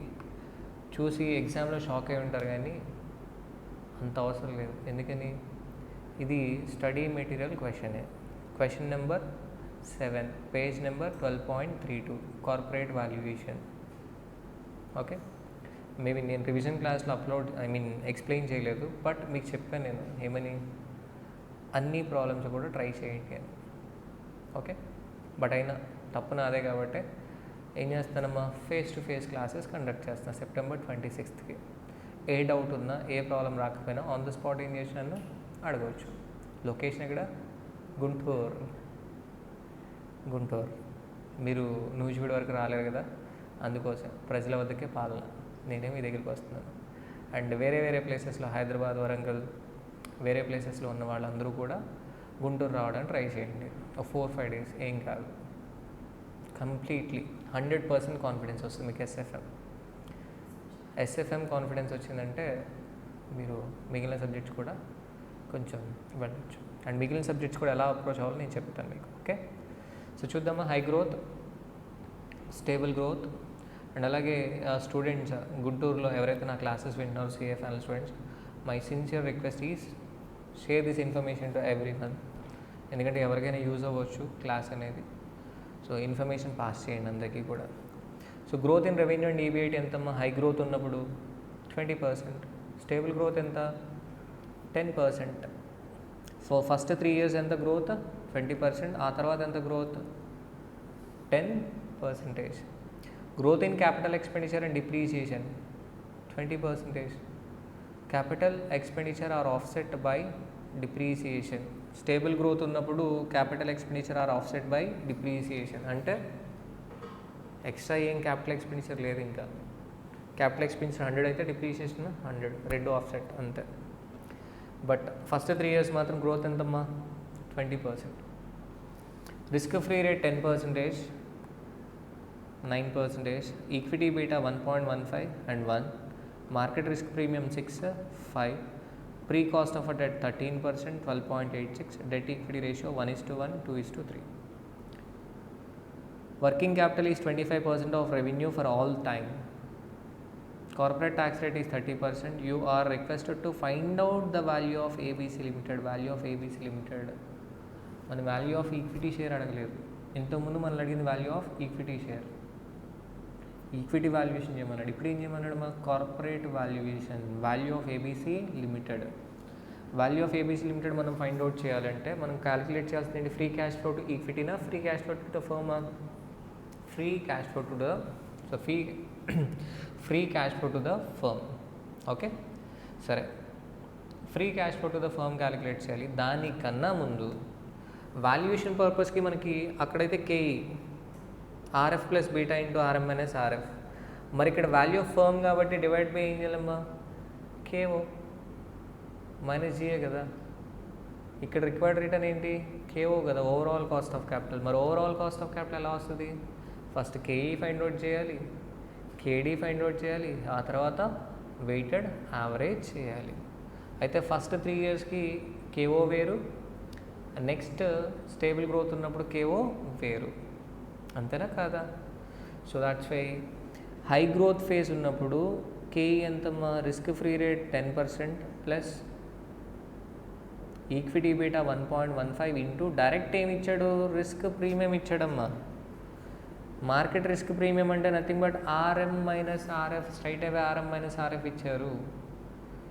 పప్పులో leg వేయకూడదు మీరు ఇక్కడ. So market risk premium అంటే ఏదో డల్ అవుతున్నారు కదా అందుకే. సో మార్కెట్ రిస్క్ ప్రీమియం అంటే డైరెక్ట్ ఏమి ఇచ్చాడు, R M minus R F. Okay, so that's why R F plus 1.15 into 0.06 ఎంతమ్మా, 16.9%. స్టేబుల్ గ్రోత్ ఉన్నప్పుడు ఎంత, risk free rate 9% plus beta ఎంత 1, రిస్క్ ప్రీమియం ఎంత 5%, మొత్తానికి ఎంత అయింది 14%.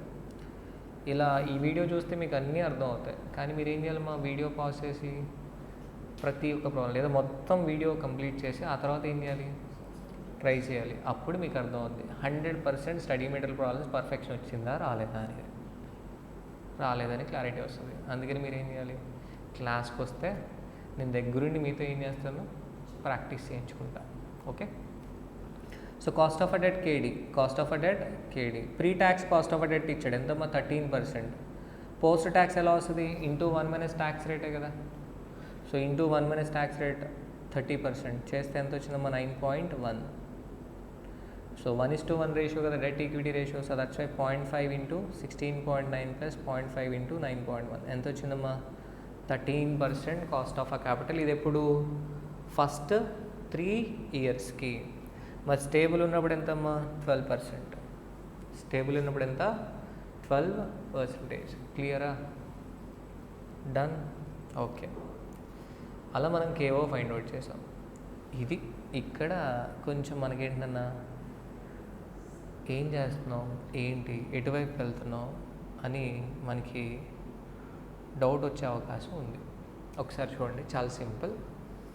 Determination of forecasted free cash flow to the firm. ఏం క్యాలిక్యులేట్ చేస్తున్నాం, free cash flow to the firm. మనోడు రెవెన్యూ ఇచ్చాడు, ఎంత ఇచ్చాడు రెవెన్యూ, ప్రస్తుతానికి 1000 ఇచ్చాడమ్మా. రెవెన్యూ ఎంత ఇచ్చాడు, 1000 crores.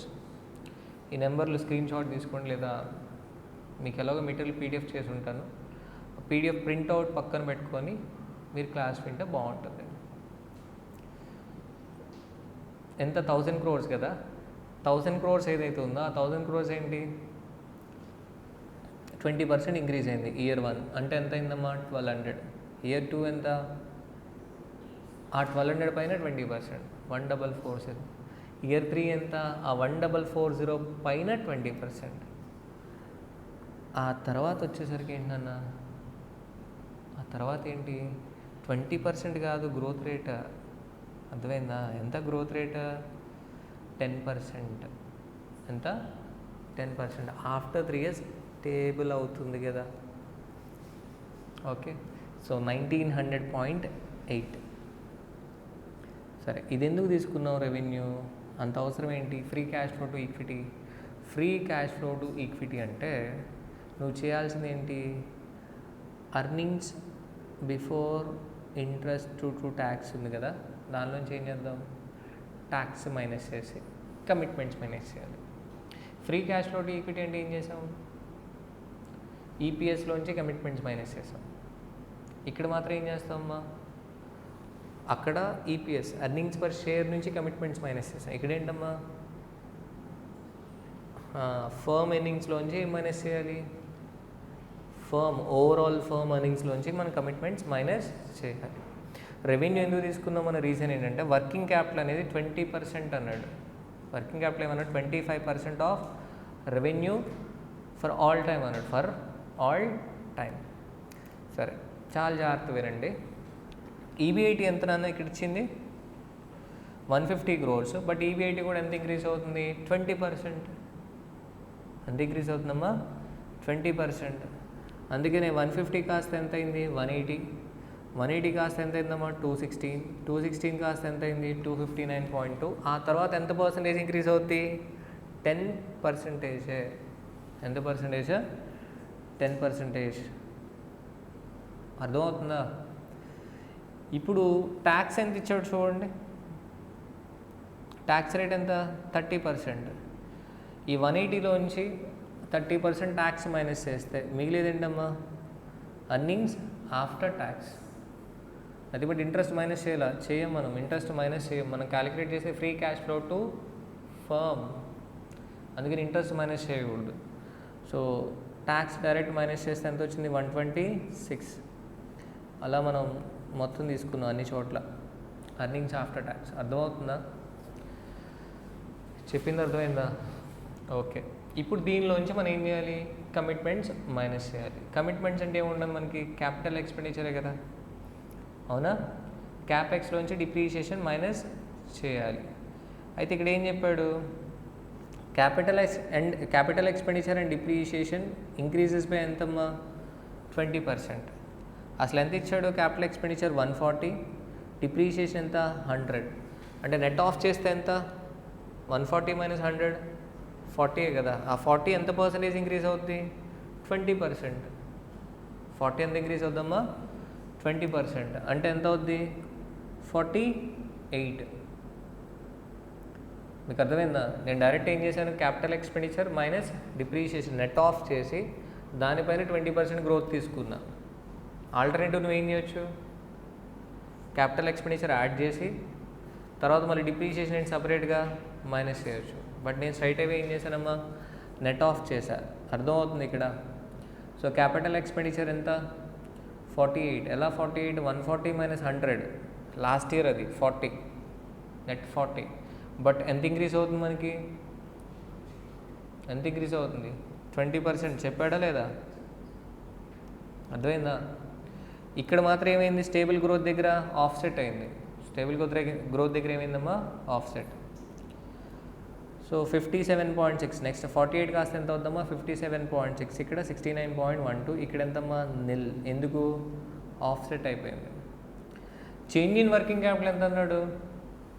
25% of revenue of all the time అన్నాడు. రెవెన్యూ ఎంత ఉంది ఇక్కడ? 1200. 1200 పైన 25% అంటే ఎంత? 300 కదా. కరెక్టే, 300. కానీ ఆల్రెడీ మన దగ్గర ఆల్ ద టైమ్ అన్నాడు. 25% of the revenue all the time అన్నాడు. ఆల్రెడీ ముందు ఎంత ఉంది నీకు రెవెన్యూ? 1000 crores ఉంది. అంతకుముందు 1000 crores రెవెన్యూ ఉంది. ఆ 1000 crores పైన 25% ఎంత? 250. అంటే ఆల్రెడీ నీ దగ్గర వర్కింగ్ క్యాపిటల్ 250 crores ఉంది. ఇప్పుడు నువ్వు ఎంత మెయింటైన్ చేయాలి? 300 మెయింటైన్ చేయాలి. అంటే డిఫరెన్స్ ఎంత? 50. మీకు అర్థమైందా? అలాగే 1440లో 25%. 1440 25% అంటే ఎంతమ్మా? 1440 దానిలో 25% అంటే ఎంత? 1440 దానిలో ఎంత? 360. 360 అయితే ఆల్రెడీ మనకి ఇయర్ 1లో ఎంత ఉంది? 300 ఉంది. అంటే ఎక్స్ట్రా ఎంత కావాలి? 60. నథింగ్ బట్ ఇది కూడా 20% ఇంక్రీజ్ అవుద్ది. ఇక్కడికి వచ్చేసరికి ఎంతమ్మా? అర్థమైందా? ఇక్కడికి వచ్చేసరికి ఎంత? 1900.8. ఇక్కడ జాగ్రత్తగా ఉండాలి. 1900.8. 1900.8లో 25% ఎంతో చూడండి. 475.2. 1728లో 25% చూడండి. 432. ఆ రెండింటికి డిఫరెన్స్ చూడండి అన్న. 43.2. నథింగ్ బట్ ఇక్కడ నుంచి ఇక్కడికి ఎంత చూసుకున్నారు కదా. సో ఈ ప్రాబ్లం ప్రాక్టీస్ చేయాలన్న, లేకపోతే కష్టం. ఇప్పుడు నేనేం చేశాను? అక్కడలానే అక్కడ ఏం చేశా? ఈపీఎస్లోంచి నేనేం మైనస్ చేశా? ఎర్నింగ్స్ పర్ షేర్లోంచి ఏం మైనస్ చేశా? Capital expenditure, net capital expenditure, working capital. కానీ ఇంటూ ఏం చేశా అక్కడ? 1 - డెట్ రేషియో, అది బట్ ఈక్విటీ రేషియో చేశా. ఎందుకు? అది free cash flow to equity కాబట్టి. బట్ ఇది free cash flow to firm కాబట్టి డైరెక్ట్ నేనేం చేశానమ్మా? అర్నింగ్స్ ఆఫ్టర్ ట్యాక్స్లోంచి ఏం మైనస్ చేశా? Capital expenditure. ఏంటమ్మా? Capital expenditure and working capital minus చేస్తే ఇది free cash flow to equity. ఇంతకు ముందులాగా ఈక్విటీ రేషియోతో నేను మల్టిప్లై చేయలేదు. సో ఇప్పుడు నా free cash flow to equity ఎంత అంటే ఇయర్ 1 28, ఇయర్ 2 ఎంత 33.6, ఇయర్ 3 ఎంత 40.32, ఇయర్ 4 నుంచి ఎంత ఇయర్ 4 156.38. ఆ తర్వాత ఎవ్రీ ఇయర్ ఎంత ఇంక్రీజ్ అవుద్ది,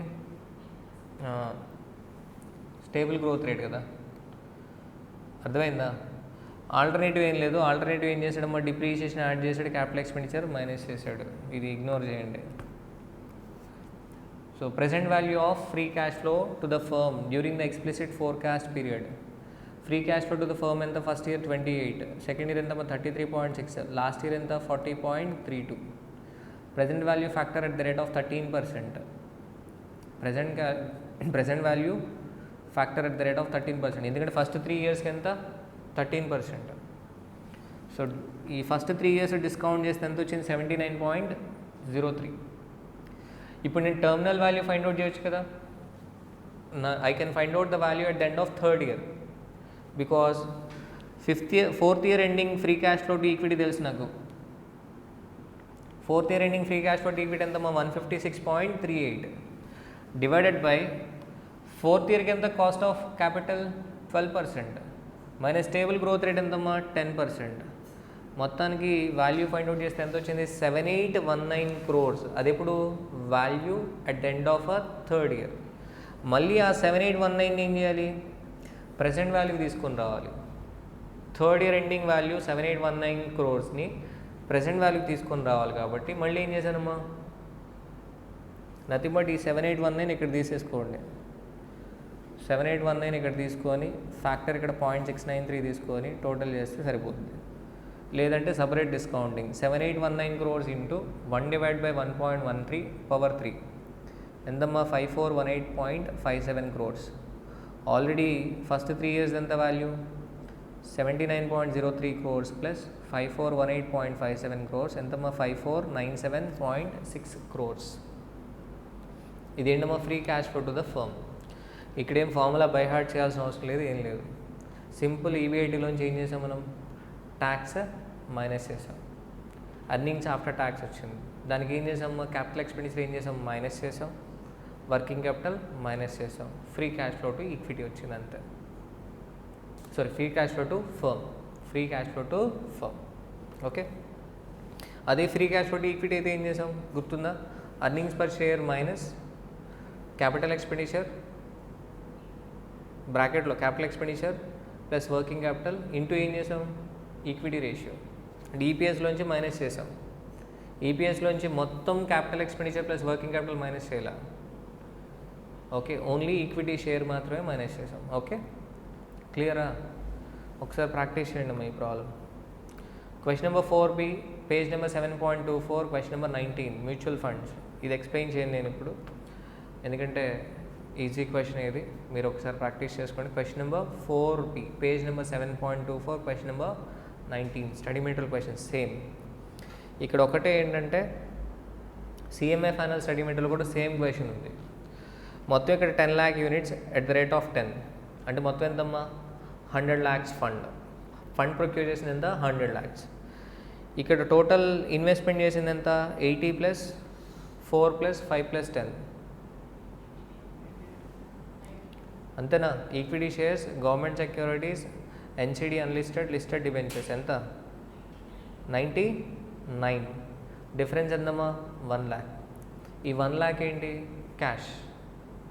క్యాష్ బ్యాలెన్స్ ఉందనుకోవచ్చు. సిఏ స్టడీ మీటర్లో అయితే మన అజంప్షన్ ఏంటి 1 lakh క్యాష్ ఉందని.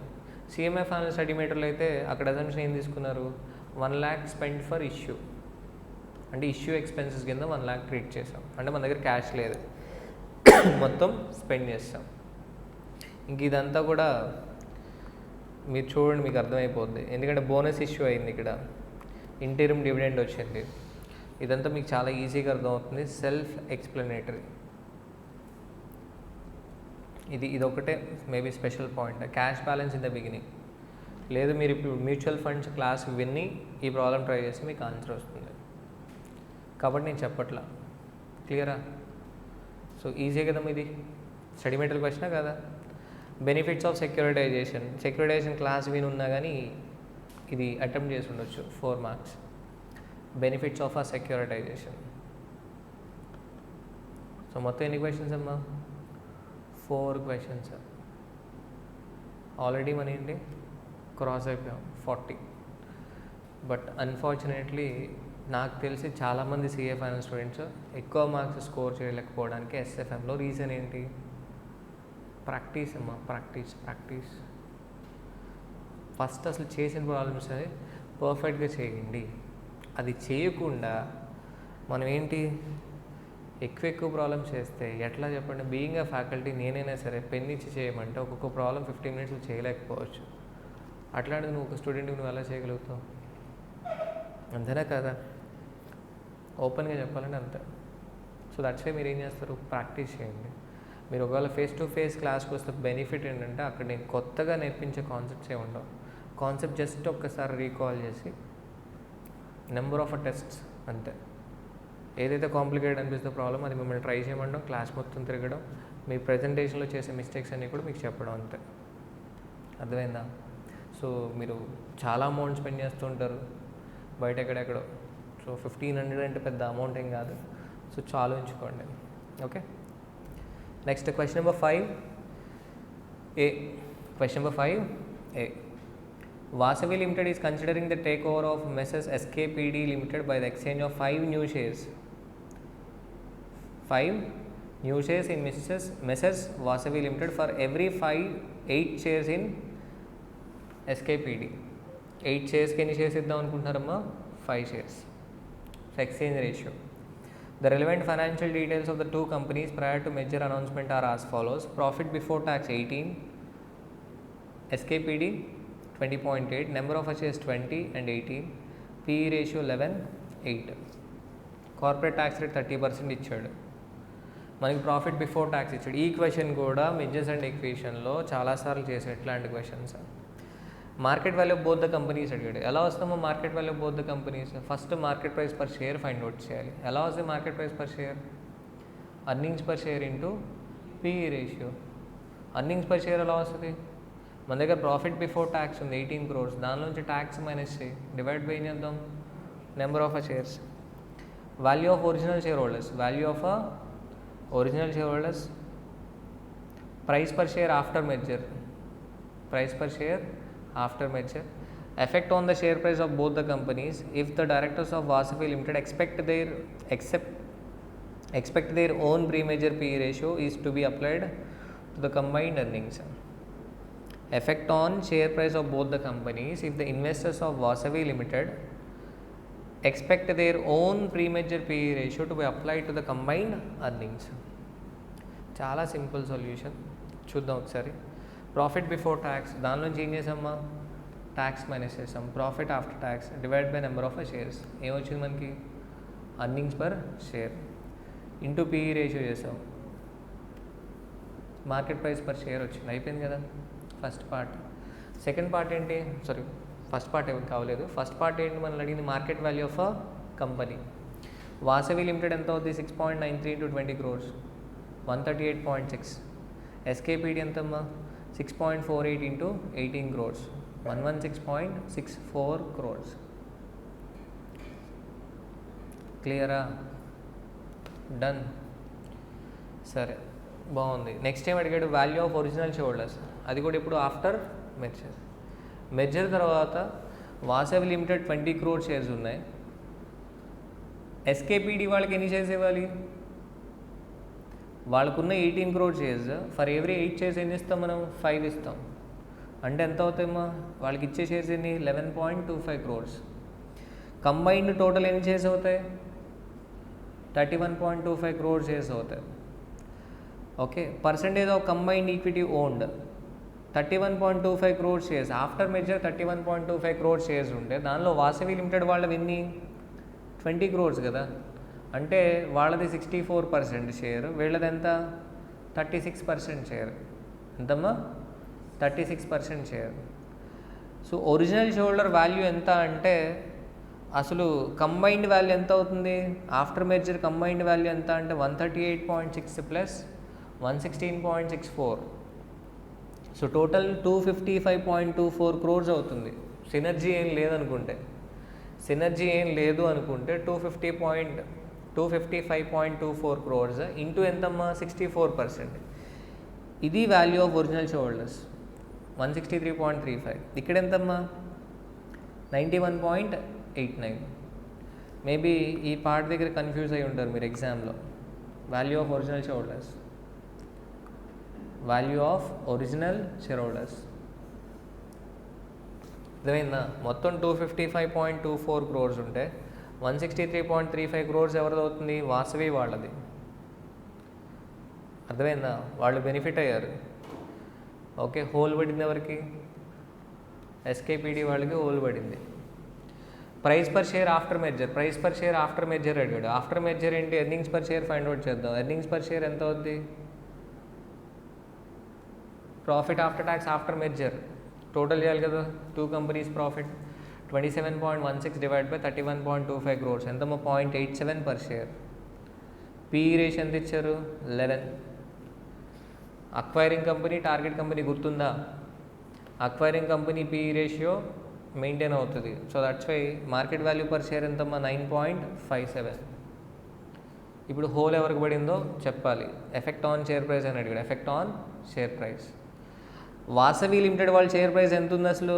6.93. అట్లాంటిది ఎంత అయింది వీళ్ళకి? 9.57 అయింది. సో వీళ్ళకి బెనిఫిట్ అయింది ఎంతమ్మా 2.64. పర్సంటేజ్లో చెప్పాలంటే 2.64 డివైడ్ బై 6.93 అంటే వాళ్ళ షేర్ ప్రైస్ ఎంత ఇంక్రీజ్ అయింది? 38.10% ఇంక్రీజ్ అయింది. ఎవరిది? వాసవి లిమిటెడ్ వాళ్ళ షేర్ ప్రైస్. ఈ ఎస్కేపీడీ వాళ్ళది, ఎస్కేపీడీ వాళ్ళకి మాస్టరు 9.57 అయింది కదా షేర్ ప్రైస్ వాళ్ళది. 9.57 అయినట్టు కాదు. వాళ్ళు 8 shares ఇస్తే ఎన్ని షేర్స్ వచ్చాయి? 5 shares వచ్చాయి. అంటే equivalent market price per share ఎంత? Equivalent market price per share 9.57 into 5/8 ఎంతమ్మా 5.98. సో హోల్ పడింది. ఎందుకంటే 6.48 ఉన్నది 5.97 అయింది. అంటే హోల్ ఎంత? స్మాల్ హోలే 0.51. So share price would decrease by ఎంత డిక్రీజ్ అవుద్ది? పర్సంటేజ్లో చెప్పాలంటే 0.51 డివైడ్ బై 6.48. అర్థమవుతుందమ్మా చెప్పింది? ఏదో 3x స్పీడ్లో చూస్తున్నాం క్లాస్ అన్నట్టు అనిపిస్తుంది. ఎప్పుడు అసలు రివిజన్ క్లాసెస్ వినకుండా ప్రాబ్లమ్స్ ఏవి ప్రాక్టీస్ చేయకుండా ఉంటాయి. కాబట్టి మా సిన్సియర్ సజెషన్ ఏంటో, నా సిన్సియర్ సజెషన్ ఈ క్లాస్ ఎప్పుడు వింటారు?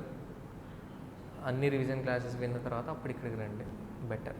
అప్పుడు మీకు మంచి ఫీల్ ఉంటుంది. ఓకే, క్లియర్ కదమ్మా? Question number 5B, page number 3.3. ఈ ప్రాబ్లం చేయలేకపోయారంటే నేను ఒప్పుకుంటాను. ఎందుకంటే రీజన్ ఏంటంటే బుక్లో ఉన్న ప్రాబ్లమే. సెక్యూరిటీ అనాలిసిస్ 2 ప్రాబ్లమ్స్ ఉంటాయి. దానిలో ఒక ప్రాబ్లం చాలాసార్లు రిపీట్ అయిందని నేను చెప్పాను, మళ్ళీ రిపీట్ అయింది. కానీ ఇక్కడ ఒక చిన్న ట్విస్ట్ ఒకటి ఇచ్చాడు. డేట్ ఇచ్చాడు 3rd to 12th డే అని చెప్పి. Closing values of Nifty index ఇచ్చాడు. Simple moving average of Nifty index, simple moving average of Nifty index ఇచ్చాడు. ఎంతమ్మా 17,174. ఎంత? 17,174. You are required to calculate the value of exponent for 15 days EMA. EMA అంటే equated, so exponential moving average. Exponential moving average. The exponential moving average of Nifty during the above period. మనం ఏం find out చేయాలమ్మా? The value of exponent. ఇది special point అమ్మ ఈ ప్రాబ్లంలో, ఇది special point. ఇది రాకపోతే మనం మిగిలినవి కూడా చేయలేము. ఇది రాకపోతే ఇది కూడా చేయలేము. మంచిదే.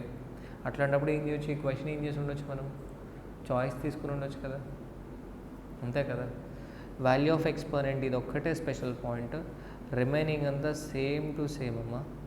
అండ్ ఇది ఒకటి special point, buying and sell signal. Analyse the buy and sell signal on the base of your calculation. ఇది స్పెషల్ పాయింట్. ఓకే, సరే. ఫస్ట్ అసలు మూవింగ్ యావరేజ్ అంటే ఏంటో చూద్దాం.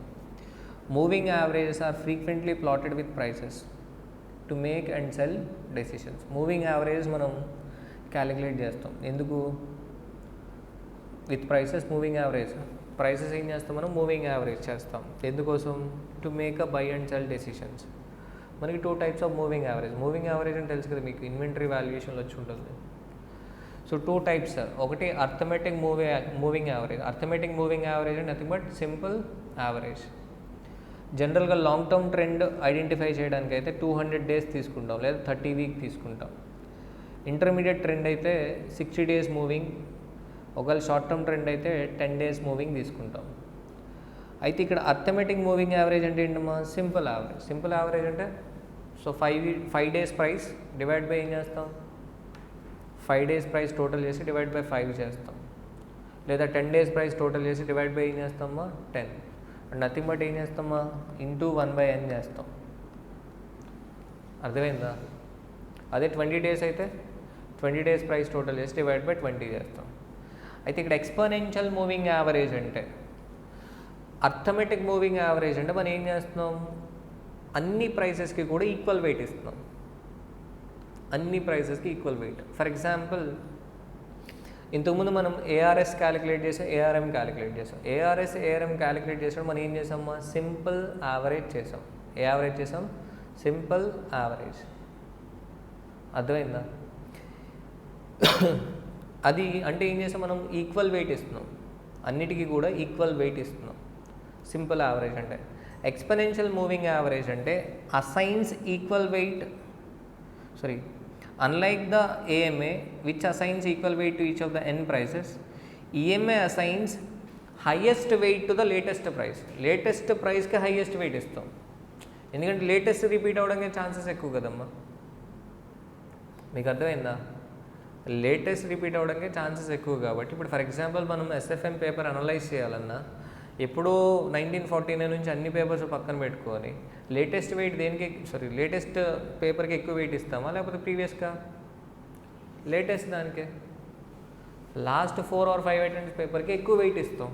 ఇవి రిపీట్ అవ్వడానికి ఛాన్సెస్ ఎక్కువ, ఇట్లాంటి మోడల్ రావడానికి ఛాన్సెస్ ఎక్కువ అనుకుంటాం.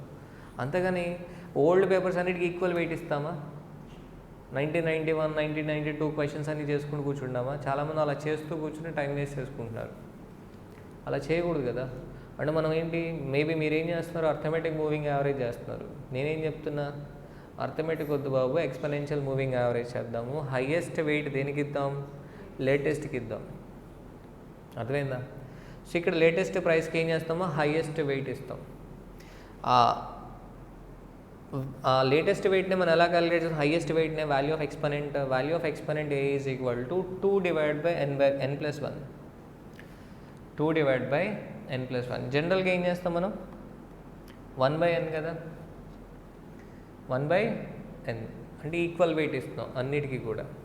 కానీ ఇక్కడ ఎక్స్పోనెన్షియల్ మూవింగ్ యావరేజ్ అంటే ఏం చేస్తామా? లేటెస్ట్ ప్రైస్కి హైయెస్ట్ వెయిట్ ఇస్తాం. అండ్ నథింగ్ బట్ న్యూమరేటర్లో ఒక 1 యాడ్ అవుతుంది, డినామినేటర్లో ఒక 1 యాడ్ అవుతుంది. నథింగ్ బట్ ఏమవుతుందమ్మా? 2 divide by n+1. So value of exponent, ఇది ఒక్కటే స్పెషల్ పాయింట్ ఈ క్వశ్చన్లో. Value of exponent is equal to 2 divided by n+1. Value of exponent is equal to 2 divide by n+1, that is equal to 0.125. And this exponent ranges from 0 to 1. 0 to 1 మధ్యలో ఉంటుంది, అంతే కదమ్మా. 0.1 అంతే. So ఎంత? 0.125 value of exponent. 2 divide by n+1.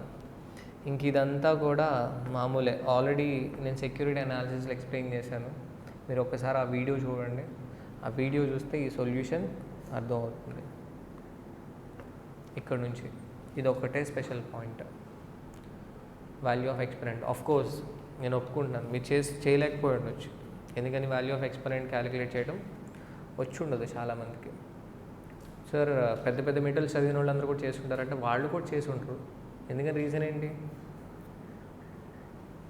మీకు అర్థమవుతాం, over seeing అంటాం కదా, కనిపించదు అది. ఓకే, సో పాయింట్ ఏంటంటే పెద్ద మెటీరియల్ ప్రిపేర్ అయినది మనం ఎక్కువ మార్కులు వస్తాయంటే నో. సో ప్రిపేర్ అయింది మీరు పర్ఫెక్ట్గా ప్రిపేర్ అవ్వాలి. సో చూడండి ఇక్కడ బై ఎప్పుడు అంటే మనం పర్చేజ్ ఎప్పుడు చేస్తాం? A buy signal is generated when actual price line rises through the moving average. Moving average. Moving average అంటున్నాం కదా, moving average exponential moving average calculate చేస్తున్నాం కదా. ఒకవేళ ప్రైస్ అనేది యాక్చువల్ ప్రైస్ లైన్ అనేది ఫర్ ఎగ్జాంపుల్ ఇది ఎక్స్పోనెన్షియల్ మూవింగ్ యావరేజ్ అనుకోండి, actual price line అనేది ఇలా రైజ్ అయింది అనుకోండి, అప్పుడు ఏం చేద్దాం, actual price line rises through the moving average, rises through the moving average అంటే నథింగ్ బట్ మూవింగ్ యావరేజ్ కన్నా ఎక్కువ ఉంది అనుకోండి యాక్చువల్ ప్రైస్, అప్పుడు ఏం చేద్దాం, పర్చేస్ చేద్దాం. ఏం చేద్దామా, పర్చేస్. ఒకవేళ actual Nifty level decline through the moving average, declines through the moving average అంటే మూవింగ్ యావరేజ్ కన్నా తక్కువ ఉందనుకోండి యాక్చువల్ నిఫ్టీ లెవెల్, అప్పుడు ఏం చేద్దాం, సెల్. ఏం చేద్దామా, సెల్ చేద్దాం. అర్థమవుతుందా చెప్పింది? ఇదొకటే స్పెషల్ పాయింట్, ఇది ఒకసారి చూసుకోండి. నెక్స్ట్ చూడండి, కంప్లైన్స్ రిస్క్, ఆపరేషనల్ రిస్క్. నేను ఆల్రెడీ రిస్క్ మేనేజ్మెంట్ చెప్పినప్పుడు ఇంట్రడక్షన్ లైన్స్ మీరు ఒకసారి వినండి. మీరు అనవసరంగా టైం వేస్ట్ చేసుకోకండి ఫారెక్స్ అక్కడ ఇక్కడ అని చెప్పి. చిన్న చిన్న టాపిక్స్ తక్కువ టైంలో అయిపోతాయి, మీరు వినండి అని చెప్పా. ఎన్ని మార్క్స్ ఇది? 4 మార్క్స్. Page number 2.2. అండ్ నేను చెప్పిన క్లాసెస్లో కూడా compliance risk, operational risk explain చేస్తుంటారు. క్వశ్చన్ నెంబర్ 6A ఇది ఆల్రెడీ ఎక్స్ప్లెయిన్ చేశానమ్మా. Covariance and correlation coefficient, page number 5.66. Question number 6 portfolio management video చూసినా మీకు అర్థమవుద్ది. 8 మార్క్స్ స్ట్రైట్ అవే, 8 మార్క్స్. డిట్టో క్వశ్చన్ ఒకసారి చూసుకోండి. ఇది పీపీటీ అయితే షేర్ చేస్తాను. క్వశ్చన్ నెంబర్ 6B ఓకే, ఇది ఎక్స్ప్లెయిన్ చేస్తాను నేను. Question number 6B interest rate risk management. లాస్ట్కి వచ్చిన తర్వాత మీకు లాస్ట్లో చెప్పుండాను ఇంట్రెస్ట్ రేట్ కాలర్ గుర్తుందా? ఇంట్రెస్ట్ రేట్ కాలర్ అంటే combination of both cap and floor, cap and floor. చాలా సింపుల్. Question number 6B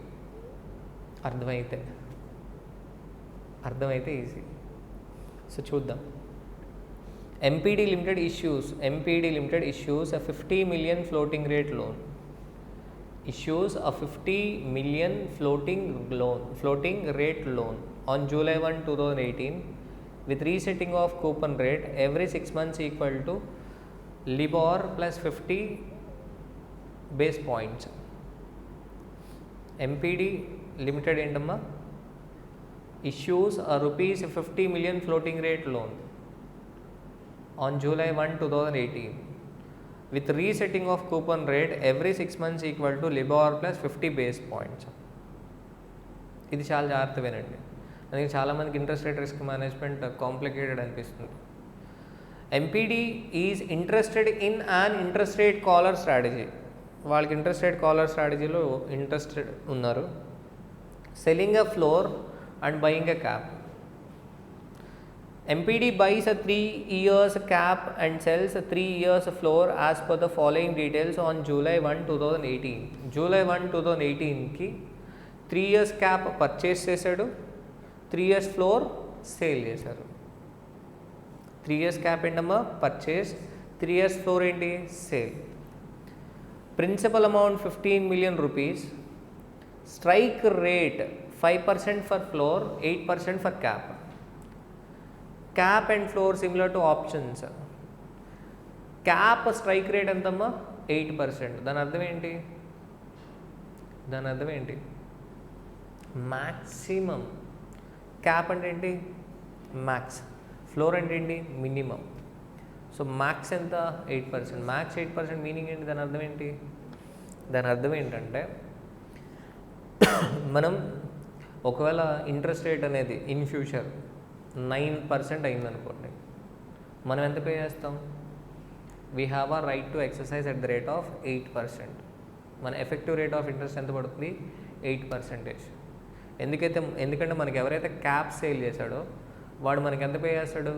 1%. ఆ డిఫరెన్స్ పే చేస్తాడు. చెప్పాను నేను ఆల్రెడీ ఈ కాన్సెప్ట్. ఫ్లోర్ 5%. ఫ్లోర్ 5% మీనింగ్ ఏంటి? మినిమం 5% రిటర్న్ వస్తుంది మనకి. రేట్ ఆఫ్ ఇంట్రెస్ట్ మినిమం ఎంత వస్తుంది? 5.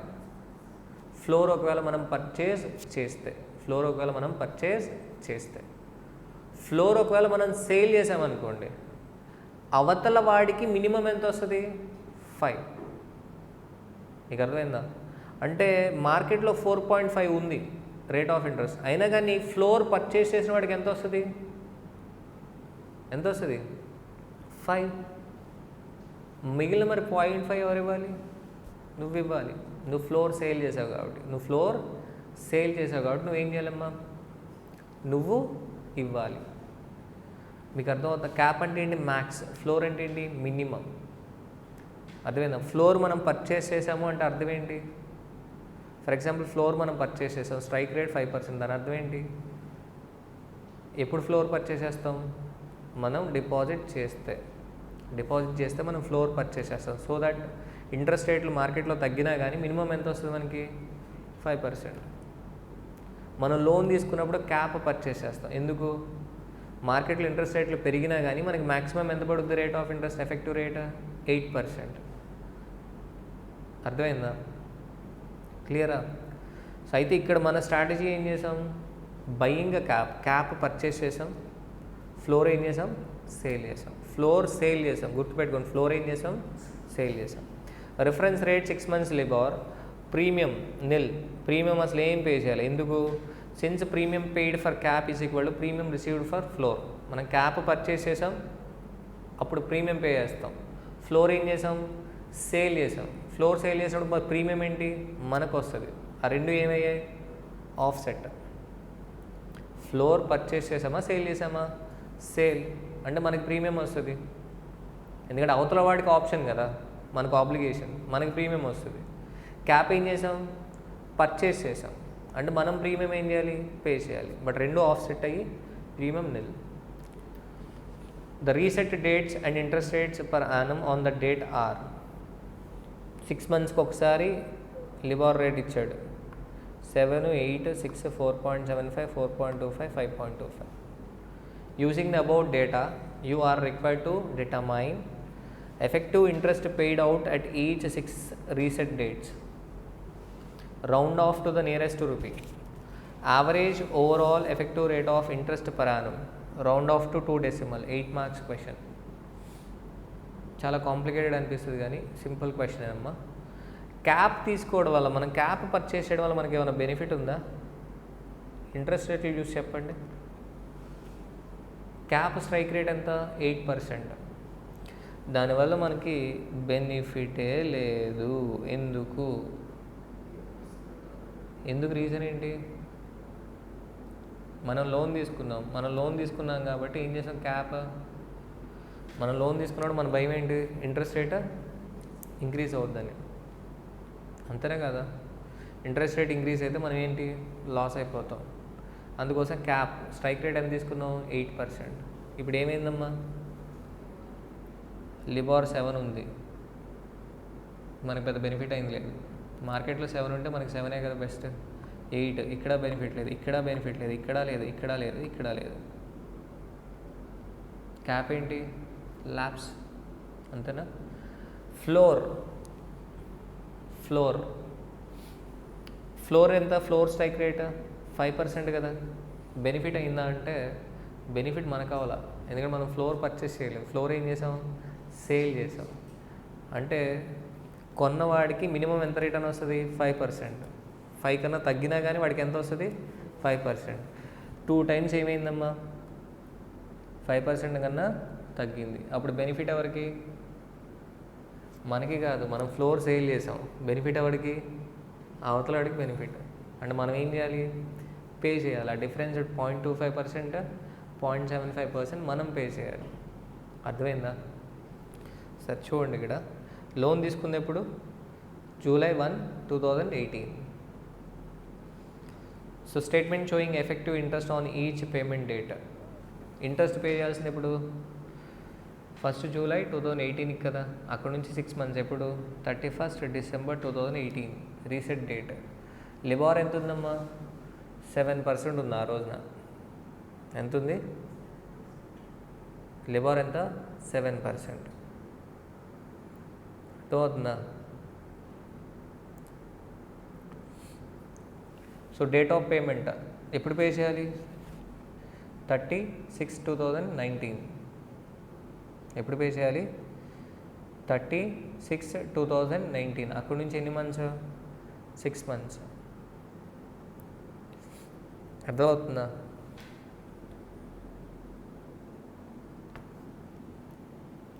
అర్థమవుతుందమ్మా? సరే. 31st December 2018 reset date, 7% LIBOR rate ఇచ్చాడు. డేట్ ఆఫ్ పేమెంట్ ఏంటి? 30/6/2019. ఎన్ని డేస్ అమ్మా? 181 డేస్కి మనం ఏం చేయాలి? ఇంట్రెస్ట్ పే చేయాలి. ఎన్ని డేస్కి పే చేయాలి? 181 డేస్కి. సో లిబార్ ప్లస్ 0.5% కదా, కాబట్టి 50 lakhs, సో 50 million కదా. సో 50 million అంటే 500 lakhs ఇంటూ చేసి చూడండి. ఇది 500 lakhs ఇంటూ 7.5% ఇంటూ 181/365. ఏ కాలమ్స్ తీసుకోవాలి ఏంటనేది కొంచెం కాంప్లికేటెడ్ ఈ ప్రాబ్లం. మీరు ఫస్ట్ టైం చేసినప్పుడు ఏం చేసాము? ఇక్కడ 50 million ఇంటూ 7.5%. ఎందుకు? రీసెట్ డేట్ 31st December 2018 ఎంత ఉందమ్మా? Interest rate 7%. మళ్ళీ అడిగింది ఏంటి? Effective interest paid out at each 6 reset dates. 6 reset డేట్స్కి అడిగాడు మనకి. అర్థమైందా? లోన్ తీసుకున్నది 1st July 2018, కానీ మనల్ని అడిగింది ఏంటమ్మా? రీసెట్ డేట్స్కి అడిగాడు. ఎంత? అర్థమవుతుందా? So 50 million into 7.5% into 181/365. Cap receipts ఏం లేవు, ఫ్లోర్ పే ఆఫ్ ఏం లేదు. ఫ్లోర్ మనం సేల్ చేసాం కాబట్టి పే ఆఫ్ ఉంటుంది, ఫ్లోర్ రిసీట్స్ ఏ ఉండవు. క్యాప్ మనం పర్చేస్ చేసాం కాబట్టి క్యాప్ రిసీట్ ఉండడానికి ఛాన్స్ ఉంది. అర్థమైందా? నెక్స్ట్ ఏంటమ్మా? 36/2019 రేట్ ఎంత? 8%.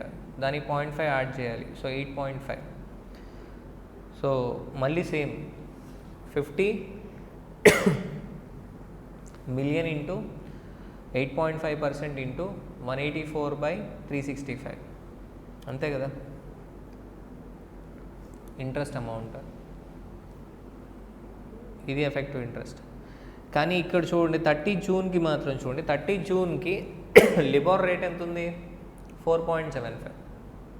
నువ్వు ఫ్లోర్ సేల్ చేసావు కదా, నువ్వు ఫ్లోర్ సేల్ చేసావంటే అవతలడు ఏం చేస్తాడు? ఆప్షన్ ఎక్సర్సైజ్ చేస్తాడు. ఆప్షన్ ఎక్సర్సైజ్ చేసినప్పుడు వాడికి 5% అండి వెళ్ళాలి. మార్కెట్లో ఎంత ఉంది? 4.75. అంటే నీకు హోల్ పడింది కదా. ఎంత హోల్? 0.25. అంతేనా? సో 0.25 నువ్వేం చేయాలమ్మా? 0.25% పే చేయాలి. అంటే 50 million ఇంటూ 0.25% ఇంటూ 184/365 చేస్తే ఎంత వస్తుంది? 62,842. ఒక 100 రూపీస్ అటు ఇటు రావచ్చు. అది నువ్వేం చేయాలి? పే చేయాలి. ఎందుకంటే నువ్వు ఫ్లోర్ పర్చేస్ కాదు చేసింది, ఫ్లోర్ ఏం చేసావు? సేల్ చేసావు. ఇక్కడ కూడా పే చేసావు. ఇక్కడ ఎందుకు పే చేసావు? సేమ్ నువ్వు 4.25% అయింది మార్కెట్లో ఇంట్రెస్ట్ రేట్. స్ట్రైక్ రేట్ ఎంత? 5%.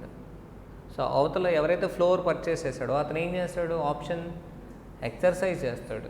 సో మార్కెట్లో 4.25 ఉన్నా అతనికైతే ఎంత వెళ్ళాలి? 5 వెళ్ళాలి. అంటే ఆ డిఫరెన్స్ 0.75 ఎవరు పే చేయాలి?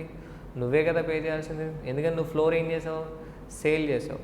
సో దట్స్ వై ఏంటమ్మా ఇక్కడ మళ్ళీ 50 million ఇంటూ 0.75% ఇంటూ 181/365. అర్థమైందా? రెండు టోటల్ చేసాం. లాస్ట్ కాలం ఎఫెక్టివ్ ఇంట్రెస్ట్. మొత్తం టోటల్ చేస్తే ఎఫెక్టివ్ ఇంట్రెస్ట్ ఎంత పే చేసాం? 98,13,703. మొత్తం ఎన్ని ఇయర్స్? 3. ఎన్ని ఇయర్స్ అమ్మా? చెప్పాడు కదా 3 yearsకి క్యాప్, 3 yearsకి ఫ్లోర్ తీసుకున్నాం. 3 yearsకి క్యాప్, 3 yearsకి ఫ్లోర్. అర్థమైందా? సరే, ఎఫెక్టివ్ ఇంట్రెస్ట్ రేట్ అడిగాడు. ఎఫెక్టివ్ ఇంట్రెస్ట్ రేట్ ఎంత అవుద్ది? 98,13,703 divide by 500 lakhs into 365 divide by 1096 into 100 అంటే ఎఫెక్టివ్ రేట్ ఆఫ్ ఇంట్రెస్ట్ ఎంత పడిందమ్మా 6.54. Nothing but annual interest rate calculate చేసాం ఎంత 6.54. క్లియరా? అర్థమైందా? Okay. So define angel investors. Angle కదమ్మా angel investors. Are these only individuals if not listed entities. Angel investors చెప్పుకున్నాం మనం స్టార్టప్ ఫైనాన్స్ చెప్పినప్పుడు. చెప్పానా చెప్పలేదా? దేవతలు మన దగ్గర ఏమీ లేనప్పుడు వచ్చి ఇన్వెస్ట్మెంట్ చేసేవాళ్ళని మనం ఏమంటాం? ఏంజల్ ఇన్వెస్టర్స్ అనే అంటాం. జనరల్గా వీళ్ళందరూ కూడా ఏంటి, మన ఫ్యామిలీ ఫ్రెండ్స్ వాళ్ళే ఉంటారు. వాళ్ళు నీడ్ నాట్ బి ఇండివిజువల్స్ అయి ఉండాల్సిన అవసరం లేదు. ఇండివిజువల్స్ అయినా కానీ వాళ్ళు ఇన్వెస్ట్మెంట్ దేని ద్వారా చేస్తారు? They may provide the funds through limited liability company, a business trust or an investment fund any kind.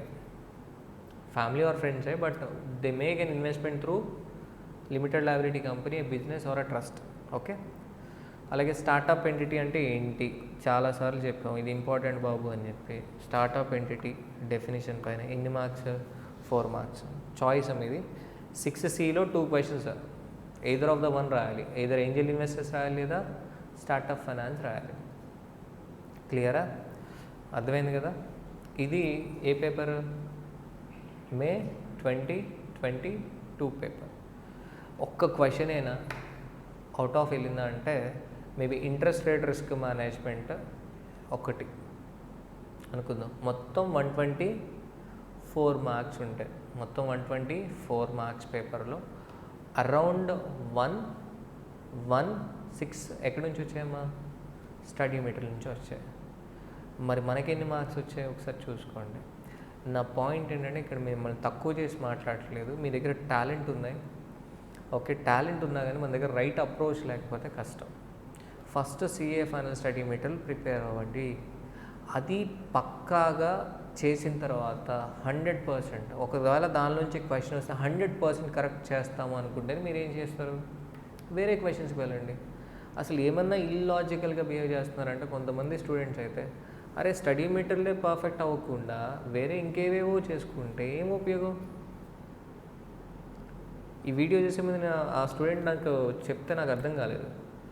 అసలు CA ఫైనల్ స్టడీ మెటీరియల్ నుంచే క్వశ్చన్స్ 116 మార్క్స్ వస్తే నువ్వు అదే చేయలేదు సార్. మళ్ళీ next attempt CA final study material అంటే దాని నుంచి క్వశ్చన్స్ రావేమో. సో నేను ఎలా? అరే కాన్సెప్చువల్గా నేర్చుకో. అట్లీస్ట్ నువ్వు అటెంప్ట్ చేయగలవు. హాఫ్ అటెంప్ట్ చేసా కానీ హాఫ్ మార్క్స్ వస్తాయి కదా. సో కాబట్టి దయచేసి నా సిన్సియర్ రిక్వెస్ట్ ఏంటంటే CA ఫైనల్ స్టూడెంట్స్ ఎక్కువ మంది ఫెయిల్ అవ్వడానికి రీజన్ పెద్ద పెద్ద మెటీరియల్స్ క్యారీ చేసి ప్రాపర్గా ప్రిపేర్ అవ్వకుండా ఫెయిల్ అవుతున్నారు. సో నా సిన్సియర్ సజెషన్ ఏంటంటే CA ఫైనల్ స్టడీ మెటీరియల్ పర్ఫెక్ట్గా చేయండి. ఎంత టఫ్ వచ్చిన పేపర్ 40 మార్క్స్ అయితే వస్తాయి, ఎంత టఫ్ వచ్చినా. సో బీయింగ్ అ ఫ్యాకల్టీ నేనైనా 1-2 బ్యాచెస్కి బుక్ ఓపెన్ చేయకుండా చెప్పలేను. అట్లాంటిది మీకు 8 సబ్జెక్ట్స్ ఉన్నాయి లేదా 4 సబ్జెక్ట్స్ ఉన్నాయి. మీరు ఎలా పర్ఫెక్షన్ వస్తుంది మీకు CA ఫైనల్ స్టడీ మెటీరియల్? అది చాలా నేను చెప్తుంది SFMకి.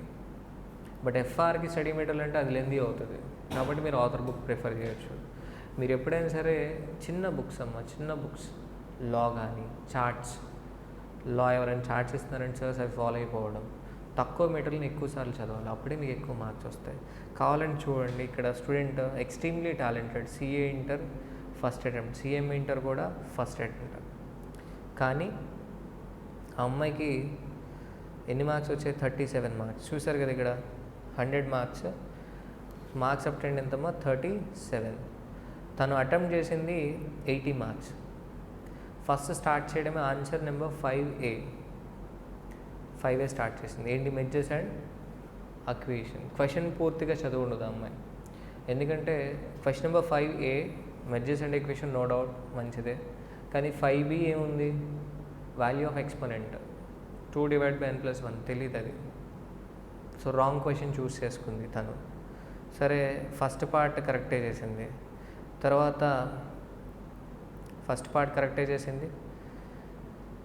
మధ్యలో ఏదో వాల్యూ ఆఫ్ ఒరిజినల్ షేర్హోల్డర్స్ అని చెప్పి ట్రై చేసింది. బట్ అదంతా మిస్టేక్ అయిపోయింది. స్ట్రైక్ ఆఫ్ చేసింది. ఫస్ట్ క్వశ్చన్లోనే స్ట్రైక్ ఆఫ్ అయింది.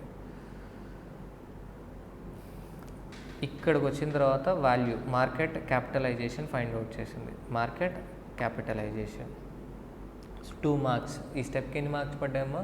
2 మార్క్స్. మంచిదే. సరే, నెక్స్ట్ ఏంటి? Value of original share holders. Value of original share holders. So 31.25 crores. And మొత్తానికి ఇక్కడ కూడా రాంగ్ చేసేసింది. Number of shares after measure కరెక్ట్గానే చేసింది, బట్ ఇక్కడికి వచ్చిన తర్వాత ఏంటమ్మా? రాంగ్. కాబట్టి 0 మార్క్స్ ఈ స్టెప్కి. Price per share after merger. Price per share after merger. So ఇది కరెక్టే చేసింది, 2 మార్క్స్. నెక్స్ట్ ఏంటన్నా? Calculation of effect of share price to both the companies on the base of total market value. ఇది మన suggested ఆన్సర్స్లో యాస్టీస్గా చేయకపోయినా, but ఆ అమ్మాయి కరెక్ట్గానే చేసింది కాబట్టి మార్క్స్ వేసారు, 2 మార్క్స్. మొత్తం ఎన్ని మార్క్స్ వచ్చాయమ్మా ఇక్కడ? 6 మార్క్స్ వచ్చాయి. 8కి 6 measures and equation question. So ఇక్కడ 4 మార్క్స్. ఏంటమ్మా? 5C. ఎన్ని మార్క్స్? 4 మార్క్స్ వేస్తారు 5Cకి.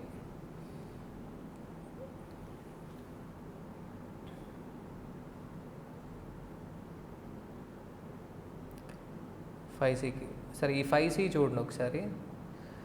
Risk. The loss arising or may arise on a particular investment or security. Risk plays a very important role in every stage of business. Management has a frame policies. Compliance risk associated with following the applicable laws or standards. Every company or the organization has to follow the statutory obligation for their efficient performance in the organization. Compliance may. So చెప్పాలంటే ఇక్కడ theory, if an organization fails to comply with the required obligation they might be penalized. Okay, super. ఇది బాగా రాసింది. Operational risk. It is a risk associated with the internal function of the management. ఇది కూడా super, బాగా రాసింది. So that's ఎన్ని marks అమ్మా? 4 marks theory question. Next answer number 6A. ఇక్కడ అసలు హెడ్డింగ్ అనేది లేదు, తను ఏం క్యాలిక్యులేట్ చేస్తుంది ఇక్కడ మెన్షనే చేయలేదు. హెడ్డింగ్ లేదు, ఏం లేదు, స్ట్రైట్ అవే క్యాలిక్యులేషన్ స్టార్ట్ చేసేసింది. సో అండ్ మిస్టేక్ చేశారు ఇక్కడ, అందుకనేంటి మొత్తం మార్క్స్ పోయాయి ఇక్కడ. అర్థమైందా? హెడ్డింగ్ లేదు, 2 marks.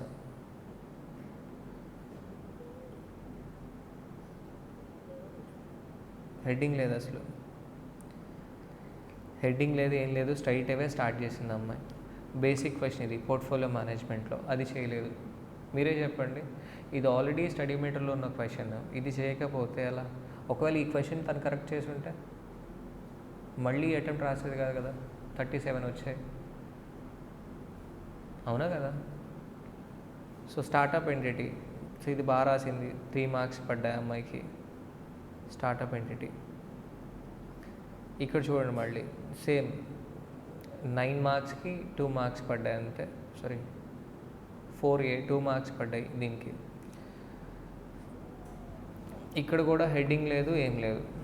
Calculation of free cash flow to equity. So firm అని చెప్పి మెన్షన్ చేయాలి కదా. So free cash flow to the firm అని చెప్పి మెన్షన్ చేయలేదు, అండ్ ఇది మిస్టేక్ చేసింది తను.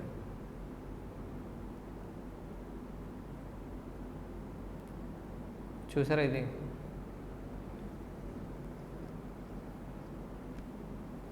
చూసారా?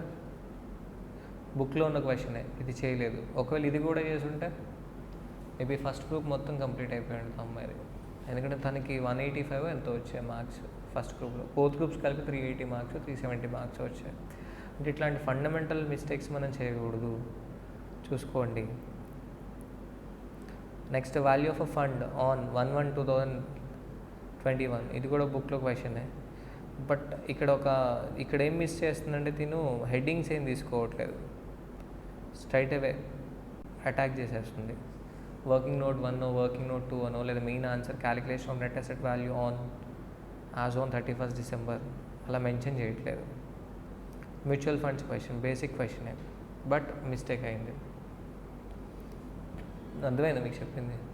మ్యూచువల్ ఫండ్స్ అంటే ఈజీ టాపికే కదా, మరి అది పర్ఫెక్షన్ రాకపోతే ఎలా? అంటే తను చేసే తప్పేంటి?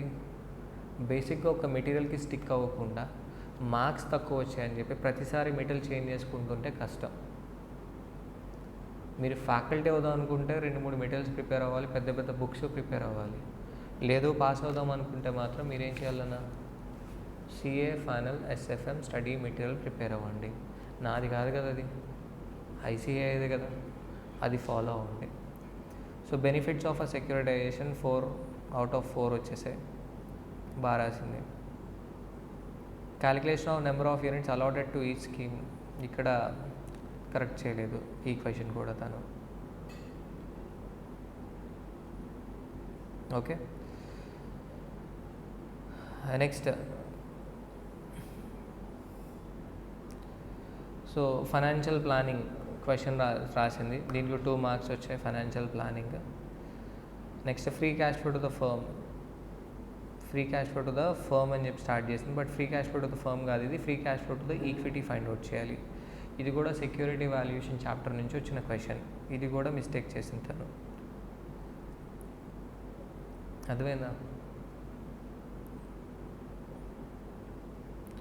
నేను చెప్తుంది తను extremely talented, CA inter first attempt, CMA inter కూడా ఫస్ట్ అటెంప్ట్, 3 attempts ఫెయిల్ అయ్యి హెల్ప్లెస్. సో బట్ ఒక ఫండమెంటల్ మిస్టేక్ చేస్తుంది తను, ఏంటది? బేసిక్ ఒక మెటీరియల్ని ప్రిపేర్ అవ్వకుండా. సో ప్రిపేర్ అయ్యి ఉంటే కనుక ఈ అటెంప్ట్లో తనకి 80 or 90 మార్క్స్ వచ్చి ఉండేవి. ఇప్పుడు మ్యాక్సిమం చూసారు కదమ్మా, 1A అసలు అటెంప్ట్ చేయలేదు. 1A ఏంటి? Foreign exchange exposure. 1B question 8 మార్క్స్కి ఎన్ని మార్క్స్ వచ్చాయమ్మా? 1. థియరీ క్వశ్చన్ 4 మార్క్స్కి 3 వచ్చాయి, 4 మార్క్స్కి 3. సూపర్, చూసారు కదా, ఏ ఒక్క క్వశ్చన్ కూడా పర్ఫెక్ట్గా అటెంప్ట్ చేయలేదు. ఇది పేపర్ అమ్మాయిది. సో ఇప్పుడు నా పాయింట్ ఏంటమ్మా, మీకు చెప్పేది ఏంటి నేను ఇప్పుడు? కంక్లూజన్ ఏంటి మనకి? కంక్లూజన్ ఏంటి? సార్ మేమైతే పర్ఫెక్ట్ అయిపోయాం sir CA final study material, కావాలని చెక్ చేయండి అంటారా? చెక్ చేయాలని మీరు గుంటూరు రావాల్సిందే. ఒక 5-6 days వచ్చి క్లాస్, 5 days కనుక మీరు క్లాస్కి వచ్చారనుకోండి, అప్పుడు మీకు ఎంతవరకు వచ్చింది సిఏ ఫైనల్ స్టడీ మెటీరియల్ అని నేను చెప్తాను, మీరు చెప్పడం కాదు. ఇప్పుడు ఈ మిస్టేక్స్ అన్నీ కూడా ఎగ్జామ్ రాసిన తర్వాత ఏ సర్టిఫైడ్ కాపీ నువ్వు తీసుకొని వచ్చి నన్ను అడిగేదానికంటే కూడా నా క్లాస్లో నువ్వు కూర్చొని ప్రాబ్లం చేస్తున్నప్పుడు, సార్ నా ప్రజెంటేషన్ కరెక్టా కాదా, నువ్వు అడగాల్సిన అవసరం లేదు, నేనే తిరుగుతూ చెప్తాను, హెడ్డింగ్ తీసుకో, అది తీసుకో అని. ఈచ్ అండ్ ఎవ్రీ ప్రాబ్లం నేను ట్రై చేయించను, కానీ ఈచ్ అండ్ ఎవ్రీ ప్రాబ్లం నేను డిస్కస్ చేస్తాను. పీరియాడికల్గా కాంప్లికేటెడ్ అనిపించిన ప్రాబ్లమ్స్ మీతో నేను ట్రై చేపిస్తాను, అర్థమైందా? అండ్ 100% నేను గ్యారంటీ ఇస్తాను, మీకు 1 minute కూడా టైం వేస్ట్ అవ్వదు. క్లాస్ అయిన తర్వాత ఫుల్ హ్యాపీగా వెళ్తారు, కాన్ఫిడెన్స్తో వెళ్తారు ఎస్ఎఫ్ఎం. నేను చెప్పాను కదా, నేను పెద్ద ఫ్యాకల్టీ కాకపోవచ్చు ఎస్ఎఫ్ఎంకి, కానీ ఒక బ్రదర్ లాగా మీకైతే చెప్తున్నాను కదా, 100% కాన్ఫిడెన్స్ అయితే ఇవ్వగలను ఎస్ఎఫ్ఎంకి. మీరు చేసే మిస్టేక్ ఏంటో నేను చెప్తున్నాను కదా, ఫండమెంటల్ బుక్ ఏదైతే ఉందో ఆ బుక్ని మీరు పర్ఫెక్ట్ అవ్వకుండా ఏం చేస్తున్నారమ్మా, ఎక్కువ మెటీరియల్ చేసుకుంటూ కూర్చుంటున్నారు. అది మిస్టేక్, అది మీరు మళ్ళీ చేయకండి. Okay, my sincere request. ఏం చేస్తారు? So September 26th Guntur face to face class ఉంటుంది. Location not at finalized, but finalize చేద్దాం.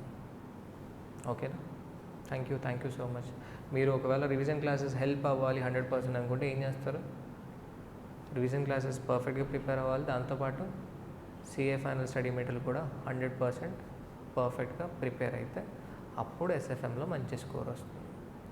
ఎస్ఎఫ్ఎంలో only CA final study material మాత్రమే ప్రిపేర్ అవ్వండి, అర్థమైందా? లేదు ఇంకోటి ప్రిపేర్ అవుతానంటే మాత్రం మార్క్స్ రావు. Okay, thank you so much, thank you all, thank you.